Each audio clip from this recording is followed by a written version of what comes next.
with the Chilean constitution making procedure at the university, at the Pontifical Catholic University of Chile. I am very, very glad to be able to greet all of you here, especially our panelists, but also our public. We are very, very happy and very much looking forward to this new chapter of exchanging ideas about global constitutionalism, and also looking at some experiences that one could really look at or learn or just participate in the deliberation about how constitutions should be made. What are the characteristics of a good constitution? So the context is obvious. In Chile here, we are participating in a constitution making procedure, and this constitution making procedure has been having really fascinating characteristics. It is a constitution making procedure that has, for the first time, a parity rule, for example, nominating and electing equal number of women and men in the convention, reserved seats for indigenous communities, a very wide and ample means of public participation. The procedure has been going on since 4 or 5 months. The first 3 months was dedicated to make the rules of the procedure itself. And since more than a month, now the convention is discussing the substantial rules of the new constitution. So we are at the moment in this phase, and I guess this is going to be everything that we are going to talk about here today is at least indirectly to foster an academic deliberation and discussion about these topics, and to offer, of course, our experiences. There has been some concrete questions that we sent to our panelists today. These questions were about local and global aspects of constitutions, the timing and the importance of a constitutional moment, the voice of the people and public participation, procedural rules, the role of the academia, and also we had a little question about universal legal standards, if they exist, and if so, what could be these universal standards for constitution making. Each panelist is going to have 20 minutes, and that is going to be followed by a Q&A section at the very end. I would like to inform our public, or those who are listening to us, that you are more than welcome to have questions, pose questions to our speakers. You can do that using the Q&A function in this Zoom meeting, and please feel free absolutely to make questions. You might get an answer even during the event, or our speakers will be able to choose your questions at the Q&A section. So I guess without delay now, I would like to give the word to Professor Loran Csink, professor of the Catholic University Pázmány Péter from Budapest. Thank you very much, dear colleagues. As a co-organizer of the event, I'd like to say thank you for accepting the invitation. Previously, I had the honor to work together with Johanna and Agnieszka, and I also contributed in lectures and conferences with Cynthia, George, and Lee. And now I'm very glad to meet Peter and Sebastian, and I also hope that I will meet Gonzalo. Well, we're all from different countries, from different continents, different societies, and we are all under different constitutions.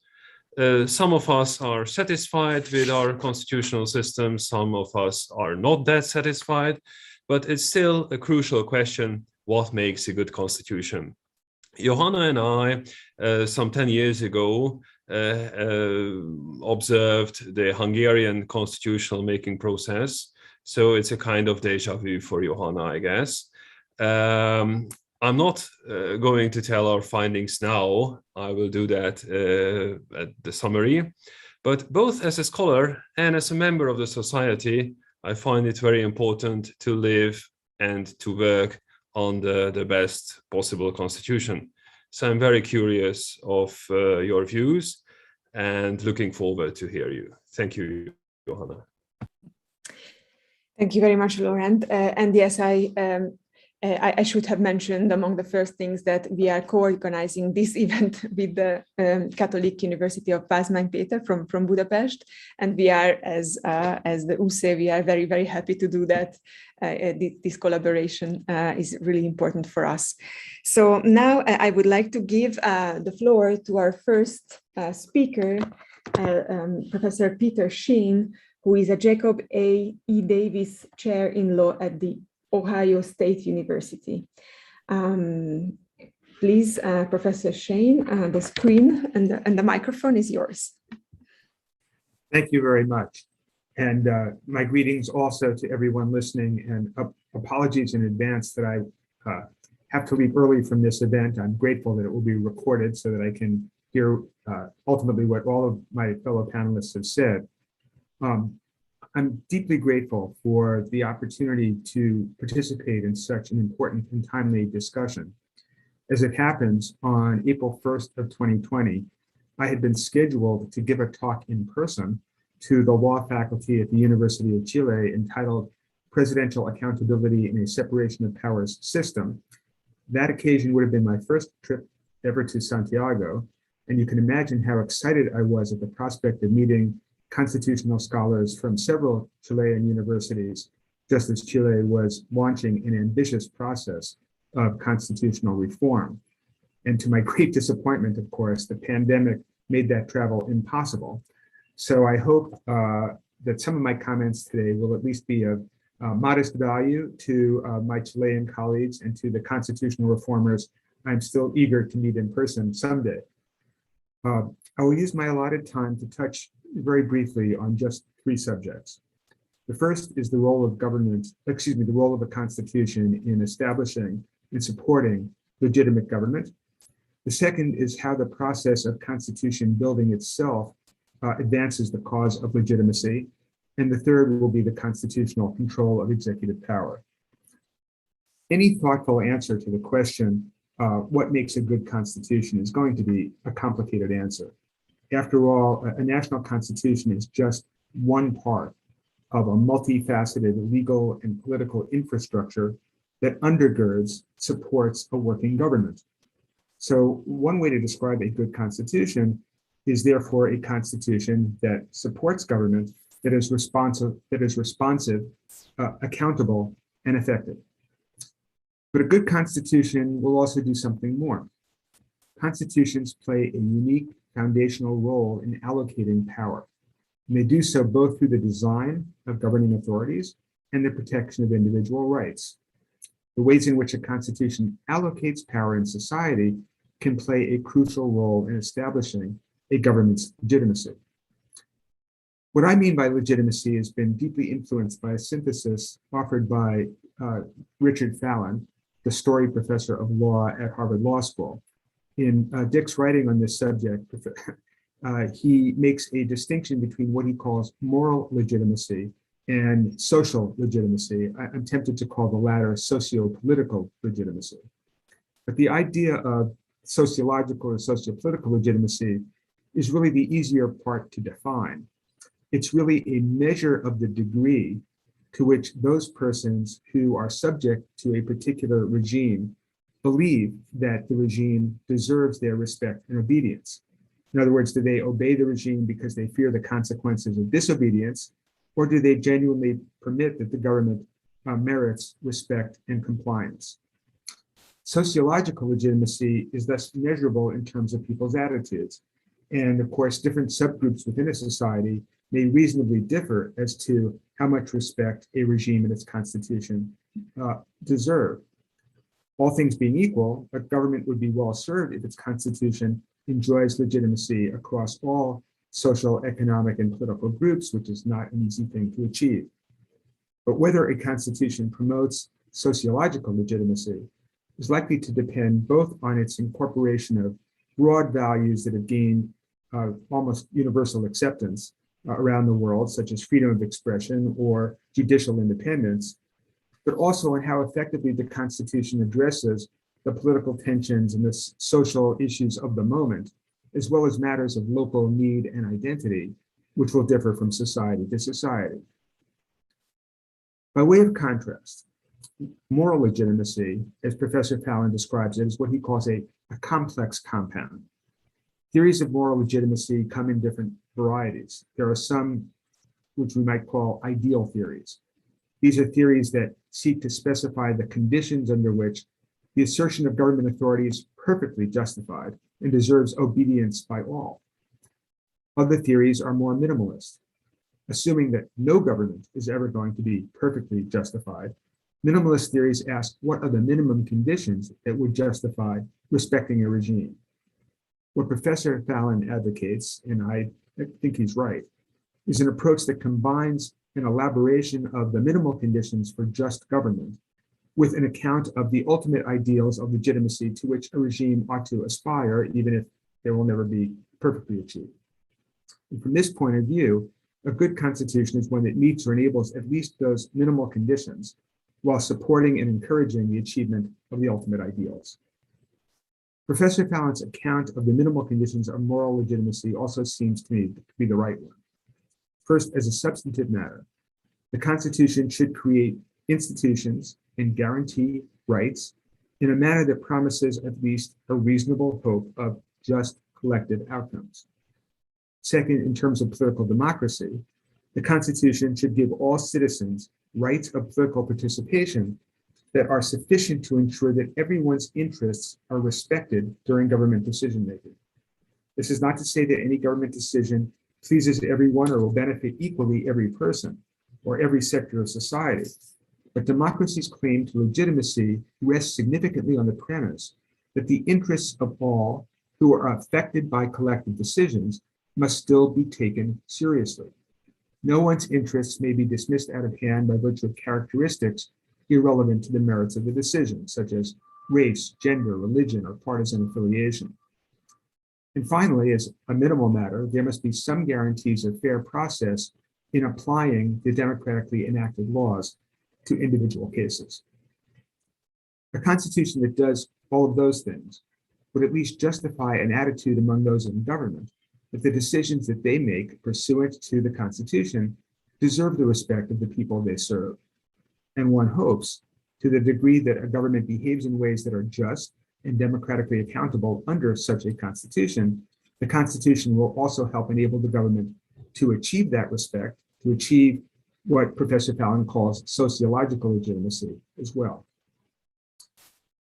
It's a common assumption among constitution builders that the processes by which a constitution is drafted and ratified as binding law are critical to achieving a constitution's popular acceptance or sociological legitimacy. Professor Fröhlich's political science colleague in Santiago, Gabriel Negreto, along with his co-author Mariano Sanchez Telanquer, published a fascinating article last spring in the American Political Science Review on the political and social conditions under which new constitutions are likely to enhance political democracy. Theirs is a complicated argument based on a study of all the constitutions adopted between the year 1900 and 2015 around the globe under conditions of democracy. Without getting into every detail of their analysis, their findings point to the importance of integrating both representative elites, as they would call them, and the general citizenry at large in the processes for creating and implementing a new constitution.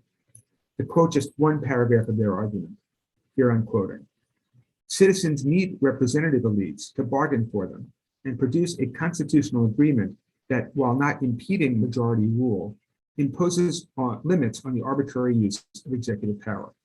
At the same time, political elites need the support of citizens both in their role as voters and as members of civil society organizations to maintain a plural equilibrium once the Constitution has been adopted. The positive effect of constitution making on liberal democracy," they argue, "is the product of successful inter-elite bargaining and a stable and balanced distribution of institutional and societal power. Without the bargaining, the constitutional framework for liberal democracy does not emerge, and without the stable and balanced distribution of power, it cannot be sustained. Their analysis clearly elevates the importance in constitutional drafting of a nation's representative elites, its elected representatives, across what the authors call contending camps, political camps. But it is possible, as shown in many examples, to combine constitutional drafting by a representative assembly with not only a ratification referendum at the end of the process, but also mechanisms of meaningful participation for even randomly chosen citizens on specific issues during the drafting process. One method that I have long admired for eliciting citizen participation and informed public opinion is a process called deliberative polling. It was pioneered and designed first by Stanford political scientist James Fishkin. A randomly selected representative sample of citizens is first polled on a targeted issue or set of issues. For example, the citizens selected might be asked about what's the best structure for presidential elections, or should members of parliament have term limits? After this initial poll, members of the sample are invited to gather at a single place for a weekend to discuss the issues. And we should note that a similar experience could actually be staged using an online platform like the one we're using today. Each participant is sent carefully prepared briefing materials in advance, which include arguments for and against the various possible positions on whatever the question is that's been posed. The first part of the deliberation occurs in small, moderated groups, which are asked to suggest what are the important questions that were left unanswered by the briefing materials. The group moderators gather all of these questions, which are then posed to a diverse panel of experts who address the deliberators in a plenary session of everyone attending. And the small groups, after hearing the answers, then reassemble to discuss the question itself, and everyone is ultimately polled on the questions that had been posed. As explained by Professor Fishkin, the resulting changes in opinion represent the conclusions the public would reach if people had the opportunity to become more informed and more engaged on these issues. And to make these episodes more impactful on public attitudes, the organizers often broadcast parts of the deliberative events either live or later in edited form as video. As the Stanford Center explains, these taped and edited accounts of small group discussions provide an opportunity for the public to reframe issues in terms that connect with ordinary people. Professor Fishkin has written at length and in great detail about the outcomes of these processes, but most simply, they seem to provide value in at least two respects. First, the discussions do not produce consensus, that's not their point, but they do produce a meaningful convergence of views and a greater appreciation of contending positions. Participants better understand the implications of their own arguments, and they are left with a deeper understanding of the arguments with which they disagree. A significant, maybe even more significant, but closely related effect is that participants and observers emerge with a greater understanding and respect for their fellow citizens as joint participants in the enterprise. Conversations that cross lines of age, gender, race, ethnicity, religion, occupation, and class help members of different social groups to see each other less as stereotypes and more as fully rounded human beings worthy of respect. And it seems likely to me that the more citizens feel themselves to be invited to consult in such meaningful ways as part of the constitution building process, the more likely it becomes that the constitution that gets built will be accepted as legitimate. An interesting finding by Negretto and Sanchez-Telanquer is that few constitution building initiatives around the world have involved both ratification referenda and citizen consultation. It's more often that the organizers choose one or the other. But I would suggest that they could be viewed as complementary. Each contributes in a different way to the ultimate legitimacy and democracy enhancing potential of the Constitution that emerges. My own academic writing has focused more on issues of institutional structure and the allocation of power than on the content of constitutional rights. And particularly, I guess my focus has been on the US presidency. This work has led me to believe that in designing government institutions and allocating power among them, the most important quality in a constitution is probably the least dazzling. It's the quality of balance. That's because the demands of sound governance in general and the needs of any society at a given moment are going to be in some tension. Regarding executive authority, it is important on one hand that the government be sufficiently empowered to address national problems effectively and to respond nimbly to challenges domestic and international. At the same time, it's important that governmental power be sufficiently dispersed and limited to guard effectively against tyranny. Again, I'm quoting Negretto and Sanchez-Telanquer. What's needed is a balanced arrangement to ensure that the basic rights of all parties will be protected when they are in opposition, but that they will be able to pursue their agenda when they hold the levers of power. In response to the questionnaire, I offered half a dozen considerations to bear in mind regarding executive power, and I'll just mention them in condensed form. First, the constitutional criteria for the exercise of emergency power should be narrowly drawn. Among absent the most exigent circumstances, whoever is chief executive should be required to seek legislative authority for the declaration of an emergency, and such authorities should be limited to specific periods of time. Second, the military should be subject to secure civilian control, and there should be clear limits on the capacity of the national executive to deploy military force without specific legislative authorization, except in response to a military attack that doesn't leave sufficient time to secure that authorization in advance. Third, the Constitution should protect, or it should authorize the legislature to protect, the public access both to government records and to sufficient financial information regarding government officials to deter corruption and expose conflicts of interest. There should be firm constitutional protection for the non-governmental institutions that hold the chief executive accountable, including the press and independent universities and research centers, to ensure that they do not suffer retaliation for research and analysis critical of government. Fourth, to help ensure integrity in government, consideration should be given to whether a chief legal officer or inspector general should be elected separately from the chief executive. 43 of our 50 states have such a system at the state level, although we don't have it at the federal level. And it helps assure that an attorney general has some political independence from the governor, which may be helpful in protecting against corruption. Fifth, of course, judicial independence is critical to the rule of law.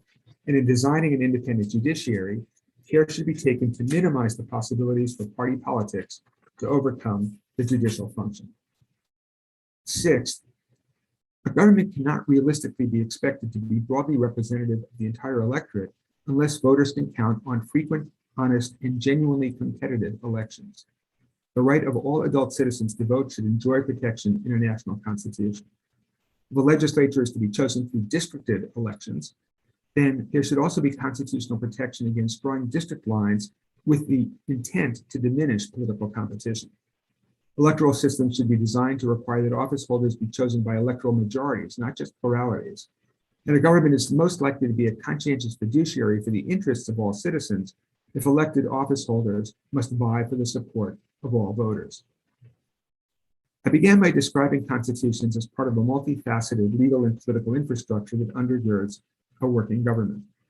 I would conclude by saying that that necessary infrastructure depends on more than written texts and formal constitutions. Again, I can't improve on the formulation by Professors Negretto and Sanchez-Telanquer. They say change from a pre-existing pattern of polarized conflicts to a stable cooperative relations could occur only if political actors observe across contending camps, commit to following the actual norms of democratic behavior. Norms are the unspoken but commonly observed rules of engagement that enable people and institutions to get along despite very different interests and sometimes antagonistic agendas. Norms critical to a working democracy include respect for the legitimacy of dissent, allegiance to the rule of law, even-handedness in public administration, self-restraint in the exercise of power, and a commitment by government officials to what a sociologist would call other-focused leadership, that is, serving not just oneself, but others, serving not just your supporters, but all the citizens to whom you are accountable. Now that may seem like a tall order. James Madison, who was a preeminent figure in drafting the US Constitution, famously wrote, "If men were angels, no government would be necessary."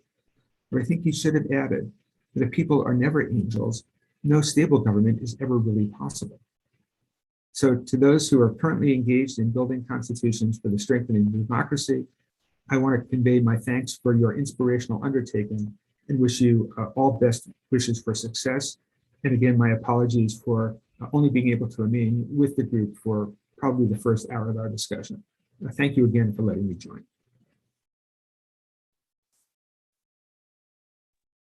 Thank you very much, Professor, for the very interesting presentation.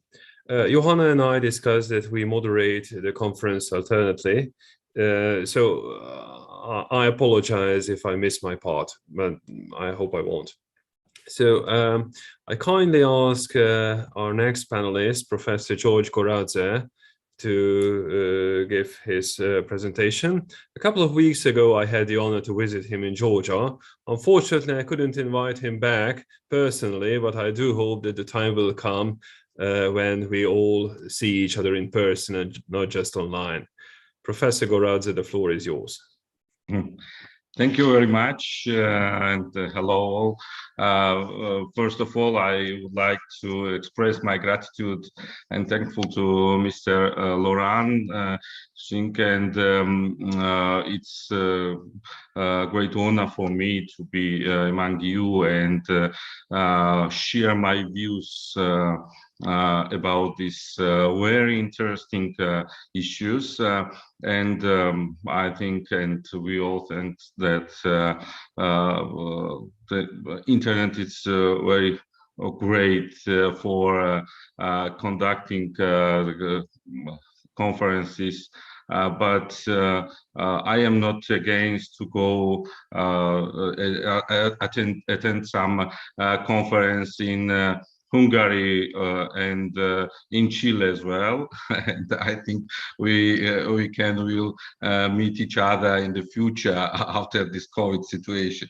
Okay, just I sent my views about these issues to Mr. Laurent, but this was so interesting and interesting questions that I could just write or small answers, all very big answers, and I preferred to write a small one, and now I can explain, and I will I try to show you as an example Georgian Constitution and answer this question with Georgian Constitution. First of all, I'm sure that all constitutions are local, because all countries write their constitutions for itself. But sometimes some constitutions are so unique and so universal that these constitutions have some influence on other countries. For example, and great example is a Constitution of the United States, and most of many norms, many institutions and the terms comes from Constitution of the United States, or for example, federalism or separation of powers and presidential system of government and so on and so on. But just now about Georgian Constitution.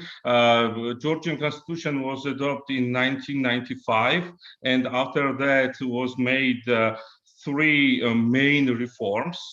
But in 2004, 2010, and 2017. And in 2017 was made a substantial reform, because the Constitution before was had 109 articles, but now it has 78 articles. All articles were changed.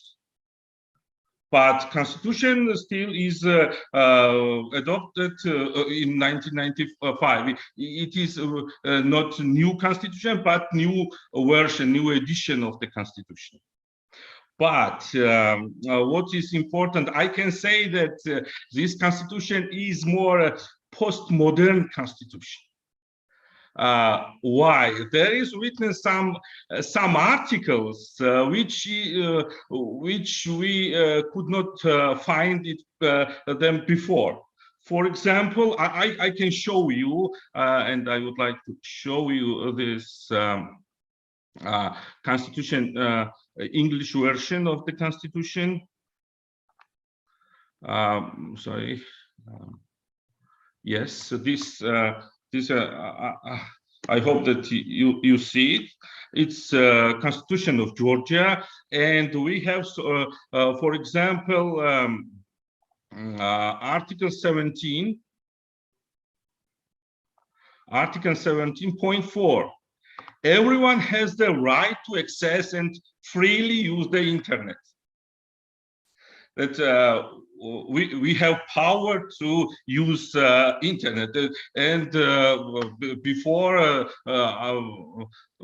we know that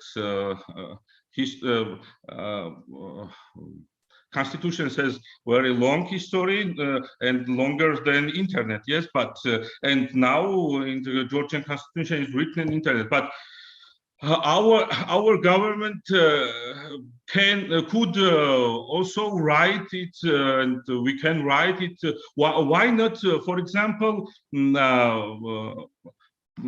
write that we can also use the post pigeon, for example, or TV, or something else, or cry, for example, to share our opinions or receive some information. Yes, because the internet is one of the ways to receive or share your opinions or receive some information.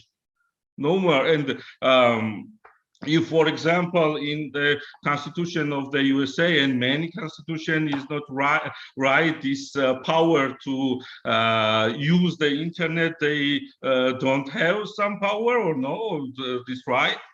And because I can call that this Constitution is postmodern and more or less futuristic, maybe. So also we have another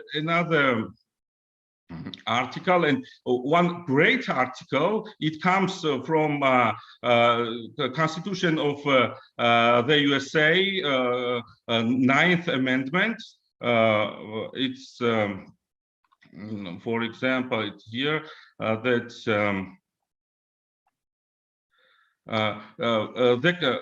point 2 sentence, second sentence here, that the Constitution shall not deny other universally recognized human rights and freedoms that are not explicitly referred to herein, but that inherently derive from the principles of the Constitution. But this sentence was written previously also, but in 2nd chapter of the Constitution. But this sentence was moved from Article 39 to Article 4 in 1st chapter, where is written principles of the Constitution. But what was changed? What you know? There, it's you should know that according to Georgian Constitution, you can apply to the Constitutional Court if you think that it was violated your rights, which are written in the 2nd chapter. But now this sentence is moved and is written in the 1st chapter, and because you cannot apply to the Constitutional Court that your right, which is not written in the Constitution but is universal recognized human right, what is written in this Article 4.2, but you don't have a right to apply under this sentence to Constitutional Court. But there is written in the Constitution just a principle, but under principle, you cannot apply to the Constitutional Court. Also, in the Georgian Constitution was written in the last reform. There is a Article 30 about marriage, and there is written that marriage as a union of that is a union of a woman and man. It was very populistic because it was written several months before election, and there is written that it was against semi-marriage. But in Georgia is not this problem. But there are many people which are violated, which are under violation of the Georgian Church, and because under influence of the Georgian Church, sorry, and because for them they were brave and they were happy that in the Georgian Constitution was written this sentence, that marriage is just union of a woman and man. But it was written and is still written in the Georgian Civil Code. And why the government wrote it in the Constitution? Just for populistic reason, no more. Okay, and now now about Georgian how was amended a Georgian Constitution. I wrote in my answers that in Georgia, and you should realize that and think always that Georgia is a post-Soviet country, and post-Soviet countries has more or less same problems.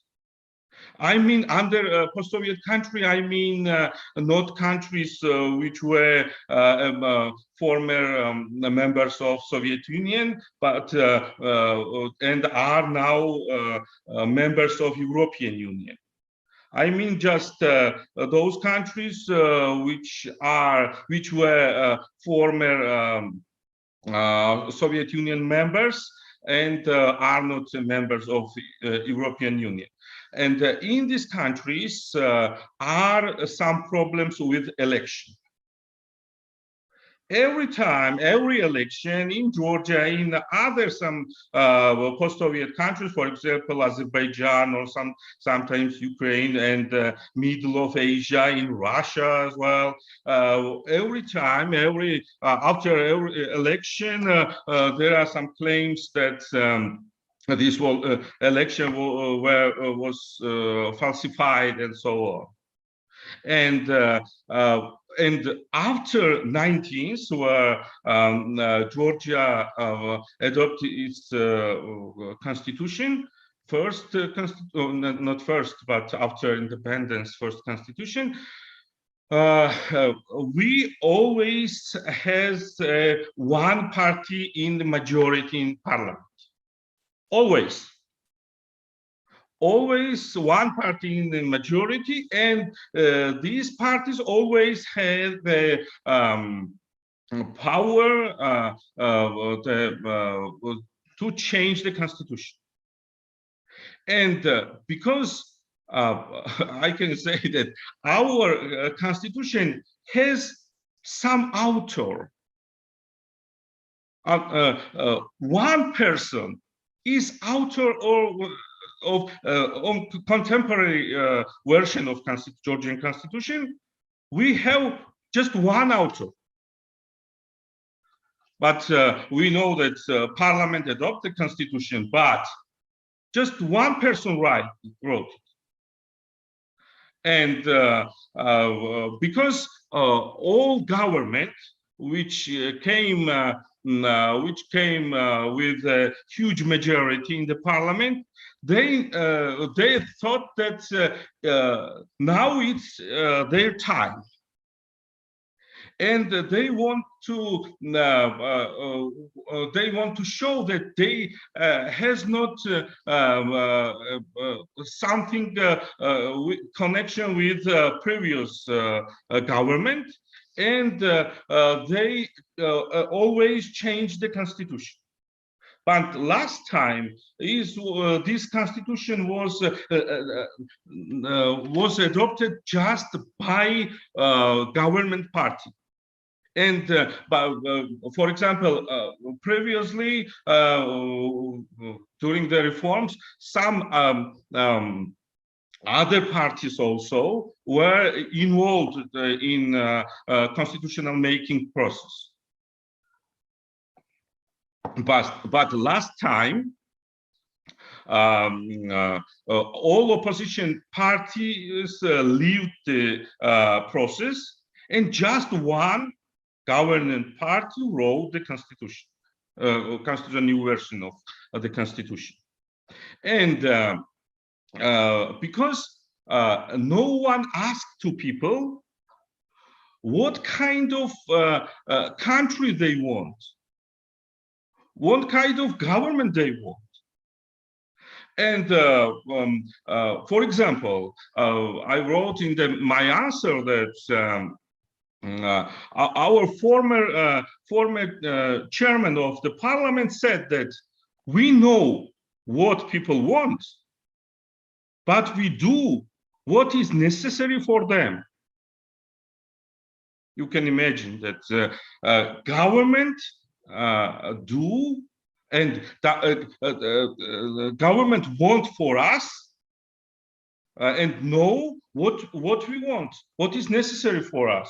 As the government see to people as children, and they changed the semi-presidential system to parliamentary system. And now I can say that parliamentary system in Georgia and mostly in post-Soviet countries does not work. But I now prefer to talk about just about Georgia. In Georgia does not work the parliamentary system, and if someone want to someone has some questions about this, I can explain why I think so. But now I want also say something more important about the Georgian Constitution. I wrote in the Constitution, in my answers, that if you want to understand Constitution of Georgia, you should have Georgian Constitutionalist as guide. Because you cannot understand Georgian Constitution. Why? For example, now President of Georgia is elected by universal suffrage, by the people. But in the Constitution, I find this article. Sorry, Professor Gorete, solo just to make sure that you have 2 more minutes now that you are looking for. Okay. So that I don't have to interrupt you. Thank you. Okay.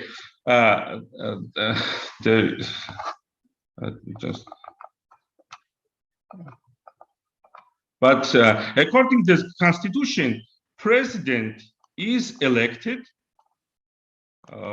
by the there is written by the Electoral College, shall consist of 300 members and so on. But now this current our president is elected by the people. But you cannot find in this constitution something about this. How is current president, for example, elected? Also, also about the parliament. About the parliament, also is written that here is about parliament election, and that here is written that here. Before the one of the articles, the parliament shall be composed of 150 members of parliament elected in a single multi-mandate electoral district for a term of 4 years and so on. But in Georgia now is 150 members, but for them 30 are elected by the majority system and others by the proportional system.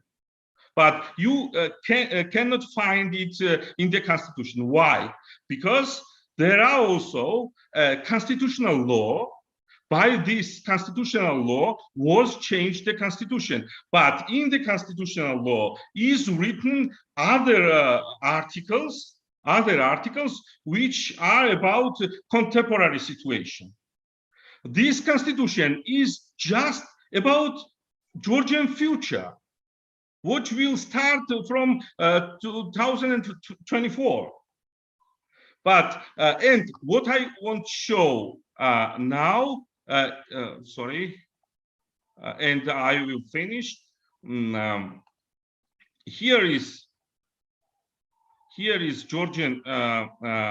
This is it's just Georgian. I showed you the Constitution of Georgia in English also, but about this is Georgian alphabet and written by Georgian, but if when I want to change it in English, this version is not translated in English. Main law, which is simultaneously works in Georgia, which is written contemporary situation Georgia. How is the contemporary current president elected and parliament? Is not translated in English because there are written something in not so democratic some sentences, and because I can say that this is some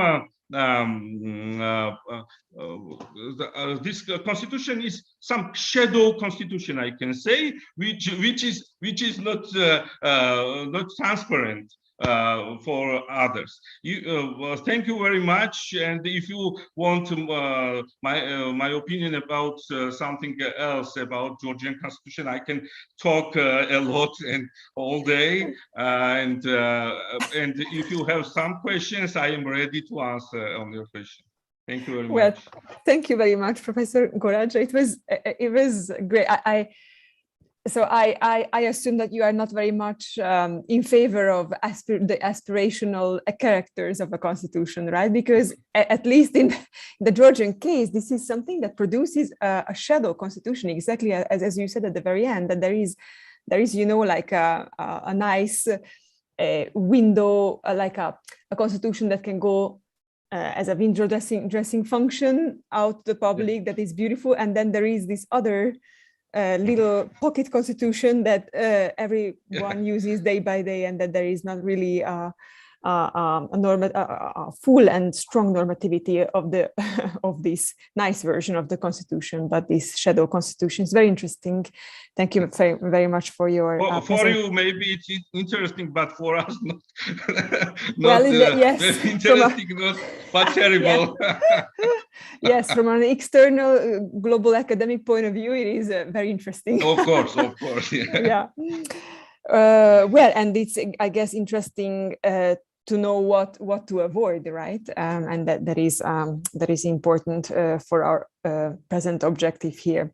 So without delay now, I would like to give the word to Professor Cynthia Boyers from the Jean-François Champollion University from France. I'm sure that I didn't pronounce it correctly, but I guess you are going to correct me if you wish.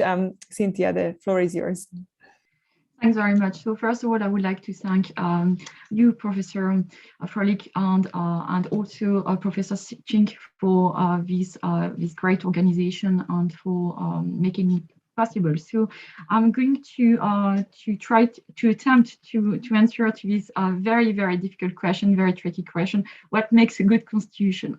So my talk is going to be divided into two parts. The first part is going to be focused on very general remarks about is there a necessity for a constitution to have universal values? Are there universal values? Is it local or global? And other aspects related to constitutions very generally. And the second part of my talk is going to be focused on a situation I experienced as a researcher, because a while ago I collaborated with academics from Iceland, and it was something that was organized by Berkeley Law University in the United States, and so I had the possibility to directly exchange with all the different parties which were involved in the same process in Iceland. So I thought that it might be very interesting and very very relevant for Chile to have this approach, because for Iceland the success was not very present, and I'm going to explain to you the reason why. So first of all, I would like to share some slides with you, and just to for starting, I'm going to say that one of the essentials of a democratic government is a good and well-drafted constitution. So this is so because the constitution of a country is capable of increasing or decreasing the effectiveness and practice of true democracy in that country. So it's therefore necessary to have it's necessary to have a constitution which protects the rights of citizens in a democratic nation. So not only is it necessary for the constitution to protect the rights of its citizens, it should also regulate the activities of government officials and avoid dictatorship. So what are constitutions for? Technically, to organize legitimate power within political communities. But symbolically, there are stories that communities tell themselves about their future, and also the ways they construct, they build their future. In this, they serve not only to mark out the future, but also to formalize together the present. This is a constitutional moment, with at its core, the notion of dualism of the popular will. On one side, the will of the constituent people being distinguished from the will of the people electing their legislators. So the functions of a constitution. A constitution can state and define the boundaries of political community. The constitution can state and define the nature and authority of political community, and it can express the identity and values of the national community. The constitution can state and define the rights and duties citizens have, social, economic, and cultural rights or collective rights specific to minority communities. Also, a constitution can establish and govern the political institutions of the community. It can divide or share power between different levels of government and subnational communities. It can state the official religious identity of the state and frame the relationship between religious and secular authorities. It can set specific social, economic, or development goals that the state is committed to pursuing or achieving. So modern democratic constitutionalism is nowadays a global norm. It's founded on two principles: a representative government which enables citizens to participate in public life and hold their government to account, and also to the protection of rights, in particular the rights of due process of the law, freedom of expression, and religious tolerance, which protects citizens from abuse of power. So these two principles can be expressed by the notions of inclusiveness and contestations. So from that, the meaning of which has broadened over time. In the 19th century and also at the beginning of the 20th century, the right to take part in public life was extended. So generally after long and sometimes violent struggles, first to all men, then also to women. In addition, new forms of participation in public life were crafted and imagined or popularized during the 20th century. Modern democratic constitutionalism has spread around the world in different waves of democratization. During the second half of the 20th century, It thus succeeded in establishing itself in many parts of the world beyond its historical roots in North America and Western Europe. Democratic constitutionalism is now enshrined in the world's most recognized international declarations and conventions, including the Universal Declaration of Human Rights and the International Covenant on Civil and Political Rights of the United Nations. So today, states on all continents and all regions of the world can credibly claim that they enjoy a stable and lasting democratic constitutional order. Whatever its origins, democratic constitutionalism is today universal value, the benefits of which can, or at least could be shared by all of humanity. So Bruce Ackerman argues that, so to answer the question, so Bruce Ackerman argues that major shifts in constitutional law can occur when there are unusual high levels of sustained popular attention to questions of constitutional significance, what differentiates a normal politics mode and a higher lawmaking mode. As voters, in contrast to their behavior during times of normal politics, pay special attention to the constitutional questions on the national agenda. So normal politics, the typical citizen only engages with the political process at arm's length. While people may vote, they do so without having reached a considered judgment on the central issues raised by the candidates. During some periods, one actor on the political stage will signal a challenge to the existing constitutional orthodoxy. Either the challenge to the constitutional order subverts and replaces the old regime or fails, leaving the pre-existing constitutional framework intact. Ackerman identifies three such constitutional movements. So the idea is that the Constitution is not linked to a moment of exercise of constituent power, but to the permanent exercise of constitutional power by Parliament. In his We the People trilogy, Ackerman determines three ideal types. First, as a part of a pragmatic adaptation, a political elite can face a protest movement by accepting demands and carefully adapting the constitutional order. Then radical regime change can be brought about and led by political elites without popular support. This construction by the elites is therefore clearly opposed to a final ideal type, the constitutionalization of a revolutionary charism. In this form, a revolutionary movement led by a charismatic leader manages to gain popular support and overthrow the existing regime. Then the movement transforms this high political energy into a constitution which must protect the principle proclaimed during periods of struggle. Tocqueville said, it often happens that the people who had supported the most overwhelming laws without complaint reject them violently as soon as the weight is reduced. But perhaps the most serious is that there are no generally accepted criteria for describing a constitutional moment. Textual constitutionalism has no such problem because they can usually tell when the constitutional text has been amended.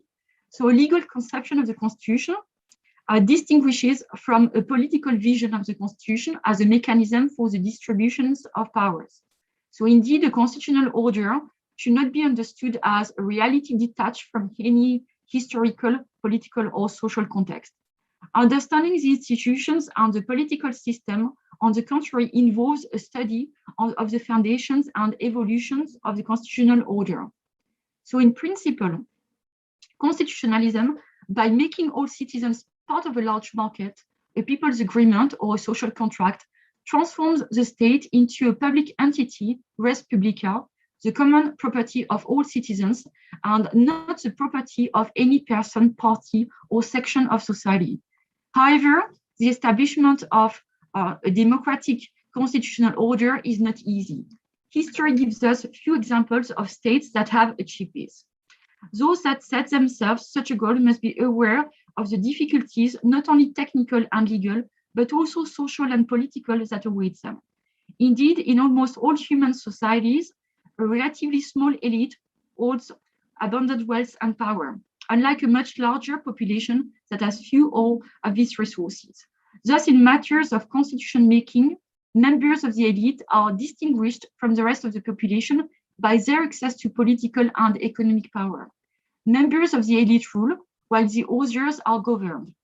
When a society seeks to establish a democratic constitutional order, it attempts to accomplish what might be considered as a threat. It imposes rules on rulers and allows the population to subject members of the elite to institutional constraints and hold them to account.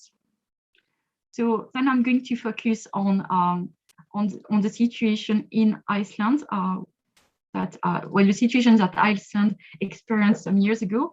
So Iceland usually is not a preferred destination for constitutional experts because the country is small.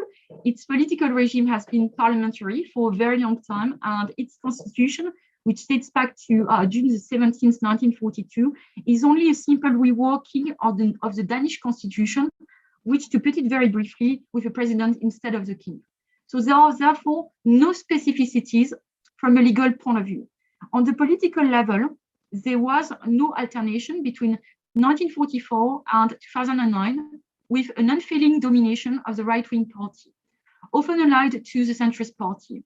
Yet the financial shock of 2008 upset the political landscape with the coming to power of a government resulting from a coalition between the left and the environmentalists in charge of registering as a priority strong popular demands in favor of a new constitutional deal. Interest in Iceland is therefore becoming stronger, with moreover an unprecedented experience of citizen drafting of the constitution through new communication technologies. Without exaggerating its scope, it is a question here of a real transformation of the constitutional writing, because the people had the possibility of contributing directly to it by thus appearing on its own right as a legal writer of the constitutional project of 2011. The process of constitutional rewriting in Iceland in 2010-2013 was an unprecedented event in modern constitutional democracies as a way of introducing new political and democratic processes.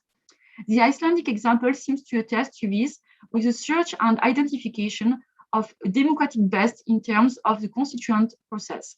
It is no longer just a question of proceeding to the popular election of a national constituent assembly, of having it followed by a parliamentary and public discussion of the constitutional text in preparation, and of organization its final acceptance by referendum. It is a question with a digital tool of integrating the participation of the citizens in the intermediate constituent phase. That is to say, at the time of which the constitutional text is being written. Until now, the observation was that of the absence of the people at this important stage of the creation of the constitutions. Citizens could follow the parliamentary discussions, prepare their opinion with a view to the final ratification of the text after the referendum campaign. The lack of time available, the technology and complex character of the constitutional writing for the most part justified the reservation of this task to the representatives of the people. So it was an unprecedented experiment in digital drafting of the constitution, which was carried out through what some journalists quickly called the wiki constitution, or even the constitution 2.0. In the Icelandic case, the transformation is observable insofar as the constituent process has been put in place, leaving a large place for the people. Very often, a constitutional change has its source in a major crisis. It could be, for example, a revolution, a war, or even a major dysfunction of the institutions in place. The Icelandic case is based on the financial crisis against a background of corruption, which led to a great discredit of the political class. Indeed, in September 2008, following the scandals that affected the major bank of Iceland, called IceSave, a subsidiary of the Landsbanki, which was the first private bank in the country. The bankruptcy affected the Icelandic banks, as the International Monetary Fund asked the Iceland to reimburse to the English and Dutch governments the amounts of deposits made by customers who are nationals of those countries, for which they have taken charge of the compensation. In the process, the Icelandic government, mostly on the right, resigned under political popular pressure. And the transitional government, made up of the Social Democratic Alliance and environmentalists, was established in January 2009, before the legislative elections, to relay the citizens' demands formulated on the occasions of the revolution of the pots. The two parties then included in their government agreement the principle of creating a constituent assembly to which they will commit again once they have left. Subsequently, an agreement was negotiated and signed with London and The Hague by the new government, under whose observation Icelanders will pay only 50% of their GDP, which was still a large debt. In other words, the Icelandic state was forced to reimburse with public funds the defaults of a private bank. Following the intervention of the Icelandic parliament, ratifying the agreement by passing a law, the people once again expressed their anger at the parliamentary institution. In these circumstances of financial and political crisis, the president obstructed the promulgation of the law and submitted it to the approval of the citizens by referendum. And the result was the creation of this assembly. So this process allowed the participation of the people in the constitutional writing. It is particularly interesting to note the existence of a process within civil society, with the establishment of a collective bringing together in a public assembly 1,500 people responsible for identifying major values common to the Icelanders, under which appear, after discussion, the desire for stricter separation of powers, the demand for accountability of the holders of the executive power, and the very clear desire in favor of the development of the referendum instrument. Overall, a desire for constitutional change was clearly expressed outside the institutional system. So the body that was to produce the actual draft was originally intended to be an elected assembly, and Icelandic citizens with full suffrage were allowed to vote, and the assembly was made of 25 persons, so they were elected. Turnout was very, very low, 35% in order to elect these people for different reasons. And at the same time, the Icelandic Supreme Court had rejected the constitutionality of the elections, but it didn't prevent them from continuing their work thanks to the support from their president. So they drafted their new constitution, which was approved by referendum, but the parliament in the meantime had changed and refused to change it. And in the meantime, the Venice Commission, so the European Venice Commission, had rejected the new constitution. So in the first place, many representatives of the people considered that the change of constitution or its simple revision fell mainly within their field of competence and in no way of the National Forum that had been directly elected. So that was one reason many of them disapproved the draft and the constitution that was elaborated by this assembly.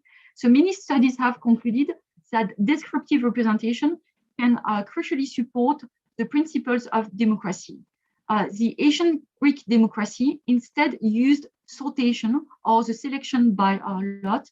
This form of selection would result in a true reflection of the people in parliament, and thus one way of achieving descriptive representation.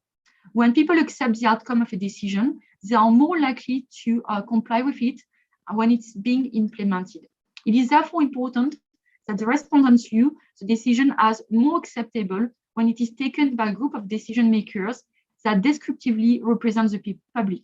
The decision-making body becomes more legitimate in the eyes of the public, which in turn facilitates the execution of policies. Such popular legitimacy is crucial within democracies, as these systems explicitly emphasize the rule of the people. It is especially valuable when people can accept decisions made based on the process of decision-making, even if they do not get what they want all the time. They are more likely to accept a decision when the decision-making body reflects the population and when they are included in the procedure, which was not the case in Iceland but due to the fact that the members of the parliament were not included in the procedure. So when the constitution was, when the draft was presented to them, they rejected the draft. So more recently, on a smaller scale, experiments with mini publics or samples of citizens drawn randomly to deliberate over particular policies have been discussed as valuable in terms of legitimacy, policy output, and perhaps most of all, educational effects. So this suggests that non-elected representatives would have the advantage of not being subject to the temptations of the election snapshot, focusing on more continuous and long-term ideas. They would also be able to follow their own ideas. They can be partial because they are randomly selected member of the citizenry, not elected on the basis of a proposed program. Yet it is argued that being a constitutional legislator requires specific skills.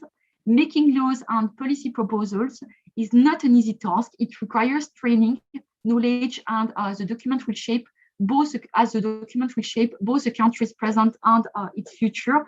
So that's the reason why the academia plays a very important role in this process. Thanks very much.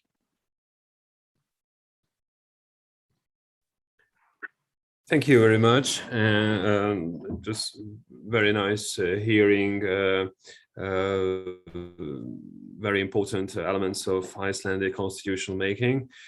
Well, one may think that Iceland is a true north, a top democracy, they have no problems at all. And we see that they are still facing problems with constitution making.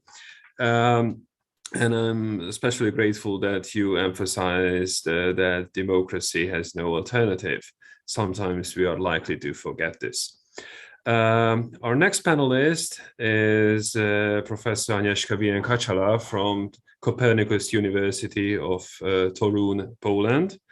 I guess that Poland is probably the first country of modern constitution in Europe and has had several constitutions since. So I'm very curious, which one do you think the best constitution of Poland?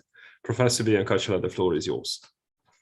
Thank you. Just one more remark that we have already received questions. You are free to answer the questions during your presentations, but you can wait until the Q&A session. So, Agnieszka, please. Yes, thank you very much. Thank you for invitation. Thank you for having me here. And I am really honored to be with you and to speak about, yes, my Polish perspective. And for your question, Laurent, well, the best constitution is that is real, that is implemented into our lives. And yes, its values are included in our life. So we are still waiting for such a constitution, I could say. But obviously, this now binding constitution, currently binding constitution, I find that yeah, the best one. So I will follow your questions and I find them very important and useful for this webinar. So I am just following them. If it is okay for you, I hope so. So for the first question that considers this global or local perspective of the constitution, of particular constitution, I would say that for the best constitution, or for the durability of the constitution and popularity of this act, constitution should include both perspectives. So it should be global and local at the same time. What is global? Global is certainly constitutional democracy and its components. The components like rule of law, democracy, and human rights. So what I see that the rule of law, the constitution should be oriented towards this commitment to the rule of law. It should provide for inclusive democracy and the protection of human rights and individuals against state organs and arbitrariness of power. What I see the most crucial is the commitment to constraint on public power. So this is this global perspective.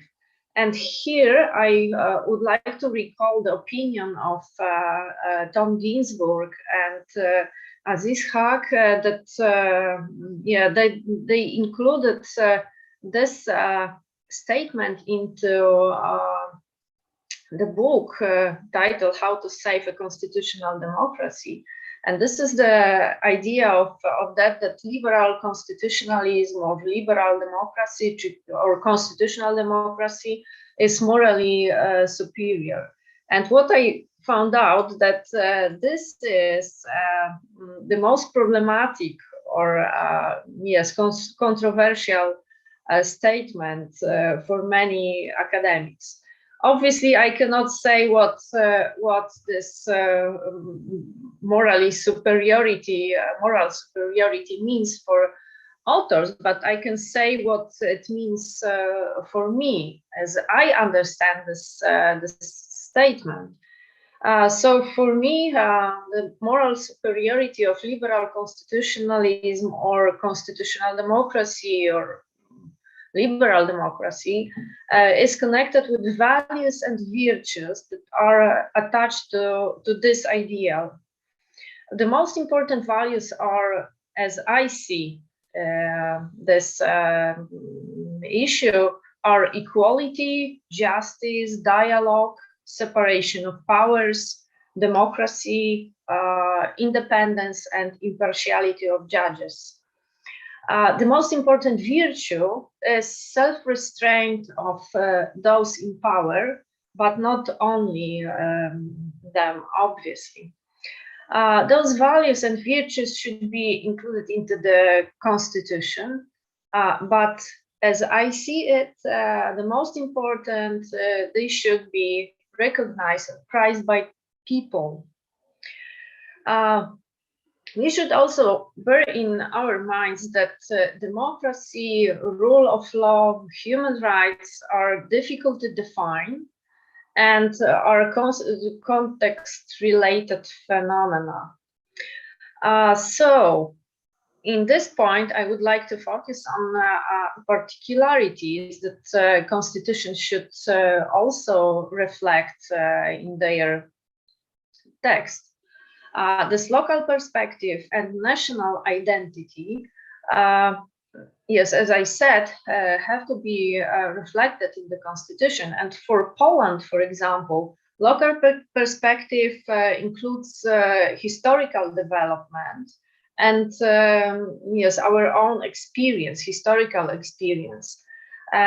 So for us, the most important is sovereignty and independence of state. So state, yes, the independence and sovereignty, and those values are sometimes mixed in my community. Yes, obviously, I can tell you about our or mine experience. That sovereignty and independence of state are mixed with personal freedom. So when I am asking my students what freedom is for them, they always refer to sovereignty and independence of state. In Polish, we have the freedom, the word can be used both for person and for state, for example. So it is always mixed by them. In this, from this perspective, I can say that it is not good for my community, for Polish community, for my national community, because we praise more sovereignty and independence of state than personal freedom, and for me, it is not good perspective. What is important, and I also want to add something, that Constitution should also include aspirations to develop national community in some, yes, in the way or towards this ideal constitutional democracy or liberal constitutionalism, liberal democracy. This should be, yes, included in the way of thinking and developing things in our everyday life. So also respect for others should be included into the Constitution and in our lives. and the balanced time perspective. The Polish constitution has this balanced time perspective, but what I can observe in everyday life, especially at the state level, it is always the price of historical development that are sometimes more important than future achievements. So this is what I am talking about. Yes, also this discrepancy between text of the constitution and what it means in our life. All these should be translated into people's values, virtues, and aspirations that should be shared among people to provide a real constitution that is important for people and not only for state authorities. The second question is connected with the constitutional moment and this timing. Does timing have a relevance in constitutional making process? I could say or answer that yes and no at the same time. The constitutional moment may trigger systemic changes, like it was in Poland in late 80s, and then constitution making process may be long and complicated. In Poland, it took 7 years to pass a new constitution. So constitutional moment for triggering the changes, and yes, it may be prolonged in time. So 7 years, as I said. We can also recall, I would like to recall here the book written by Jani Froznay and Gary Jacobson about constitutional revolution, and what is their observation that the constitution, for the constitution, the time does not necessarily matter. What matters are values and their implementation. So I can here recall Germany as an example of successful implementation of values and respect for human rights, and Poland with its illiberal remodeling as an example of unsuccessful application of values. Instead of democracy, inclusive democracy, that is in the text of the Polish constitution, now we observe the majoritarian version of democracy. We can observe, instead of respect of law, disrespect of law, and prevalence of the political will over the law. And human rights are safeguarded on the lower level than before 2015, when this illiberal remodeling started. In 1989, we faced a great moment in Polish history. It was connected with dialogue, compromise, and consensus. We used the idea of round table to discuss and agree on some of the values that should be reflected in the Polish constitution, that should be obviously enacted. And then in the 1997 constitution, those aspirations was or are included into the text, but they not become our values, yes, the individual values and aspirations. So we recognize, obviously, I would like to show you this difference, because we know and recognize equality, but the model of family is paternalistic.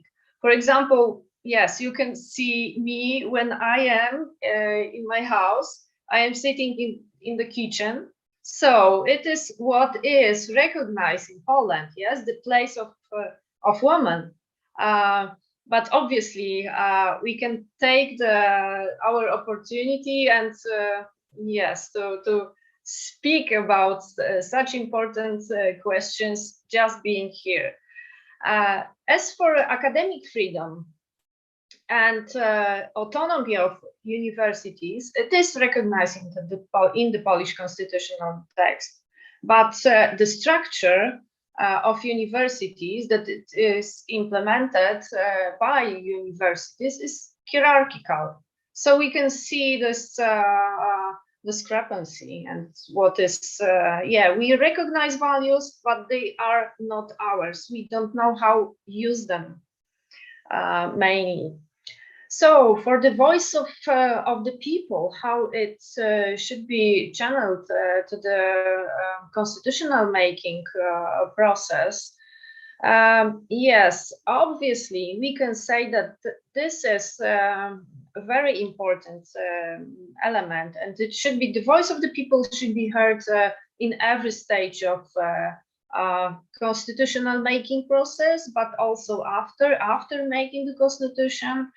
People should have their opportunity to organize themselves just from the bottom up.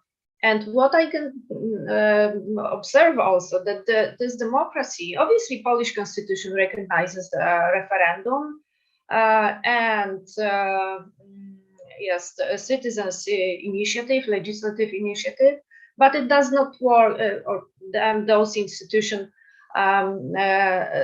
don't work properly. The voice of the people and engagement in the community making process is really visible at this local level. So like communities, cities, or even smaller communities, in such a way, yes, this voice of the people is heard and implemented.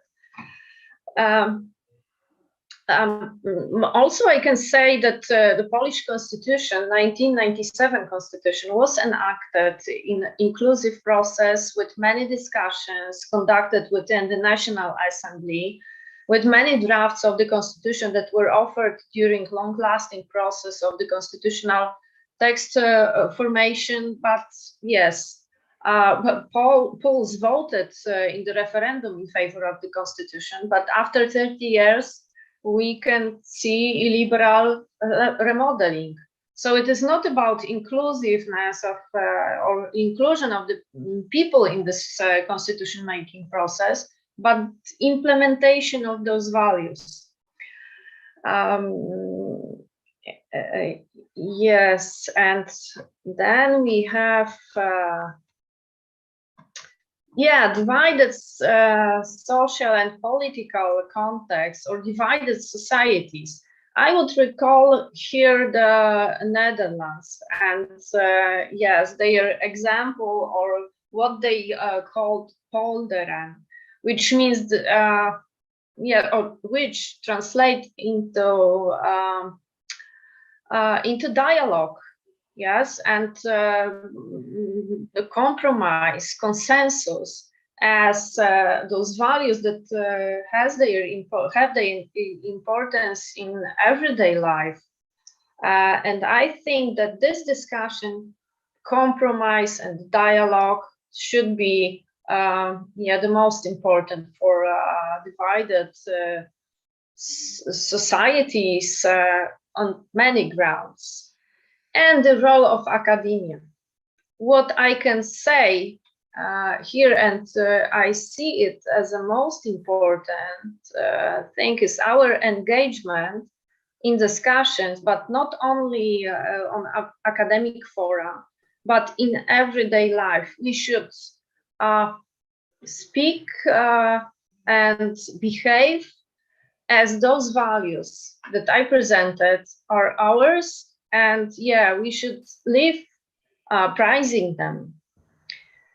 And the last element, last question was connected with the unwritten legal standards. And I think that I told everything about that. So For me, the most important things are respect of people, awareness of human rights, implementing values and virtues, and they should be important for us at the first level or stage, or first for us, and then we should translate as a community into constitutional text. So thank you. I would like to finish with that statement. Mm-hmm. Thank you very much. Thank you very much, Agnieszka. You know, exactly when you mentioned the kitchen, I just, even before that, I was thinking about Virginia Woolf's essay on a room of one's own. I guess you can share it with your husband, you know.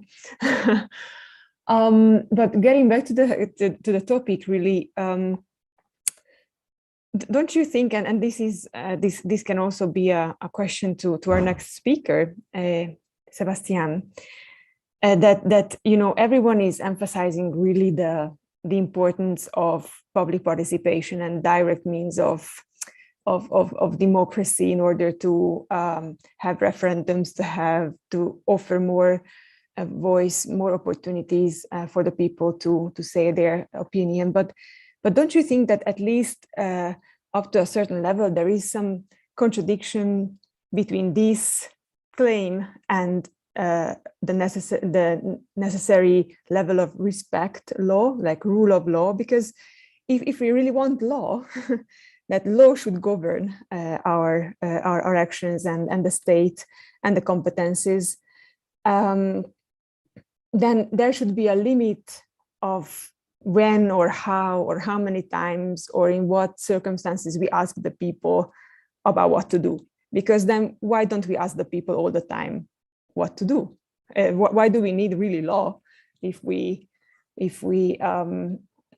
ask the people in very ample means and very frequently about what to do? And so I see up to a certain level at least an issue here, or like an important thing to dwell on. And I think from this perspective, the experience of Bolivia, Venezuela, and Ecuador is really important, and how really you can see kind of an abusive pattern of public participation. So our next speaker is going to be Sebastian Lopez, a professor and sub-dean from the University of Azuay, Ecuador. He's going to have his presentation in Spanish. So I'm going to switch now. Profesor López, ahora el micrófono y la pantalla es suyo, por favor. Muchísimas gracias, Joana. Bueno, en primer lugar, un agradecimiento a los organizadores, naturalmente a los panelistas que nos acompañan, y un saludo especial y agradecimiento a Joana Frolik, al profesor Laurent Cassins, y naturalmente al Foro de Derecho Constitucional y a la Pontificia Universidad Católica. Sobre todo, el agradecimiento es por poner en valor una discusión cada vez más necesaria y sobre todo recurrente en el constitucionalismo a nivel comparado. Y dado que naturalmente ha cobrado particular interés el caso latinoamericano a partir de las últimas constituciones en los últimos 15 años y el constitucionalismo latinoamericano, es importante esta discusión. Y particularmente y de forma muy puntual en la experiencia chilena, el proceso constituyente que se encuentra en marcha. De manera que dos son las razones principales que importan esta discusión para el tema de mi exposición. Primero, por un lado, por lo que puede enseñarnos y todo por lo que podemos aprender de la experiencia chilena, y por otro lado, modestamente, todo lo que podemos aportar desde una experiencia más próxima en el constitucionalismo latinoamericano, puntualmente el caso ecuatoriano y su experiencia constituyente a partir de la Constitución del año 2008. De manera que, a la luz de la experiencia ecuatoriana en particular, a mí me interesaría reflexionar sobre si las constituciones son globales o nacionales y cómo ha sido particularmente y puntualmente la experiencia ecuatoriana en el proceso participativo de elaboración de la Constitución del año 2008, que es la que rige el contexto ecuatoriano. Yo diría que ciertamente uno podría hablar de un constitucionalismo transnacional exitoso las así llamadas constituciones, digamos, exitosos, sea por su tiempo de vigencia, sea por la firmeza del texto constitucional, en algunos casos por la brevedad del texto constitucional o la técnica constitucional que incorpora. Esto ha permitido de alguna manera en algunos contextos y algunos modelos constitucionales que estos textos fundamentales logren imponerse fundamentalmente frente a crisis institucionales de alguna manera. Por lo tanto, tienen algo que mostrarnos este constitucionalismo transnacional y tienen algo que, digamos, que enseñarnos respecto de la evolución del sistema constitucional.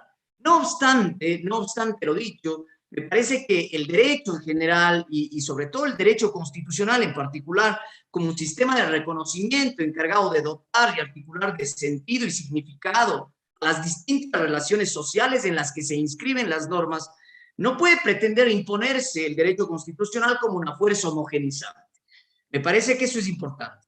De hecho, entonces, considero que las particularidades y las identidades nacionales, es decir, las identidades de cada país, hacen necesario que los textos fundamentales, que los textos constitucionales tengan una identidad propia en el contexto en el cual se inscriben estas constituciones. De lo contrario, me parece ser que los denominados trasplantes jurídicos, es decir, la adopción de ciertas normas de otros contextos a contextos nacionales pueden traer efectos perversos. Y algunos efectos sin duda son notorios. Por ejemplo, la incapacidad de una norma adoptada de manera acrítica en un modelo constitucional podría sin duda caer en un defecto de un desuso constitucional.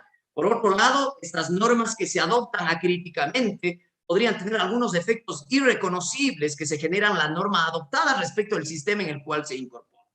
La falta de identificación constitucional, es decir, esta falta de motivación del cuerpo social en el cual se inscriben estas normas, también podría ser otra consecuencia nefasta para el constitucionalismo local.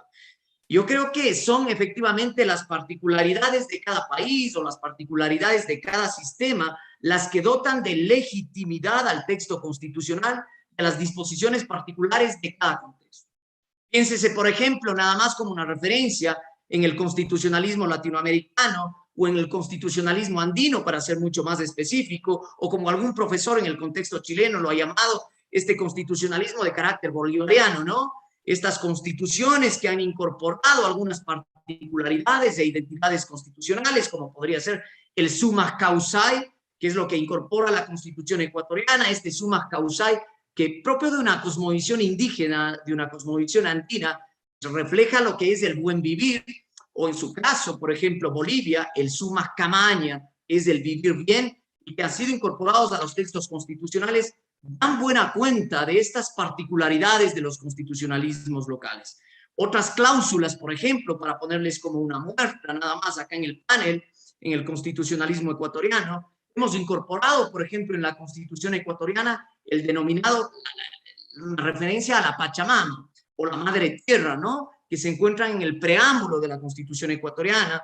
Igualmente, los derechos de las comunidades, los derechos de los pueblos, los derechos de las nacionalidades indígenas, la naturaleza como sujeto de derechos, dejando de ser esta visión antropocéntrica para pasar a una visión biocéntrica, en donde la naturaleza adquiere esa calidad de sujetos de derechos, algunos principios propios de la cosmovisión andina indígena que han sido insertados en el texto constitucional y que se articulan a los deberes y responsabilidades de las ciudadanas y ciudadanos ecuatorianos, como por ejemplo el ama quilla, el ama shua, el ama yuya, es lo que en el Ecuador se ha conocido como ciertos principios rectores: no robar, no mentir, no ser ociosos, que han sido incorporados al texto constitucional ecuatoriano, así como los derechos de las comunidades y pueblos y nacionalidades, la posesión ancestral de sus tierras, los saberes originarios de estas comunidades, así como el reconocimiento de la justicia indígena y sus prácticas consuetudinarias, dan buena cuenta de la identidad constitucional propia de cada país.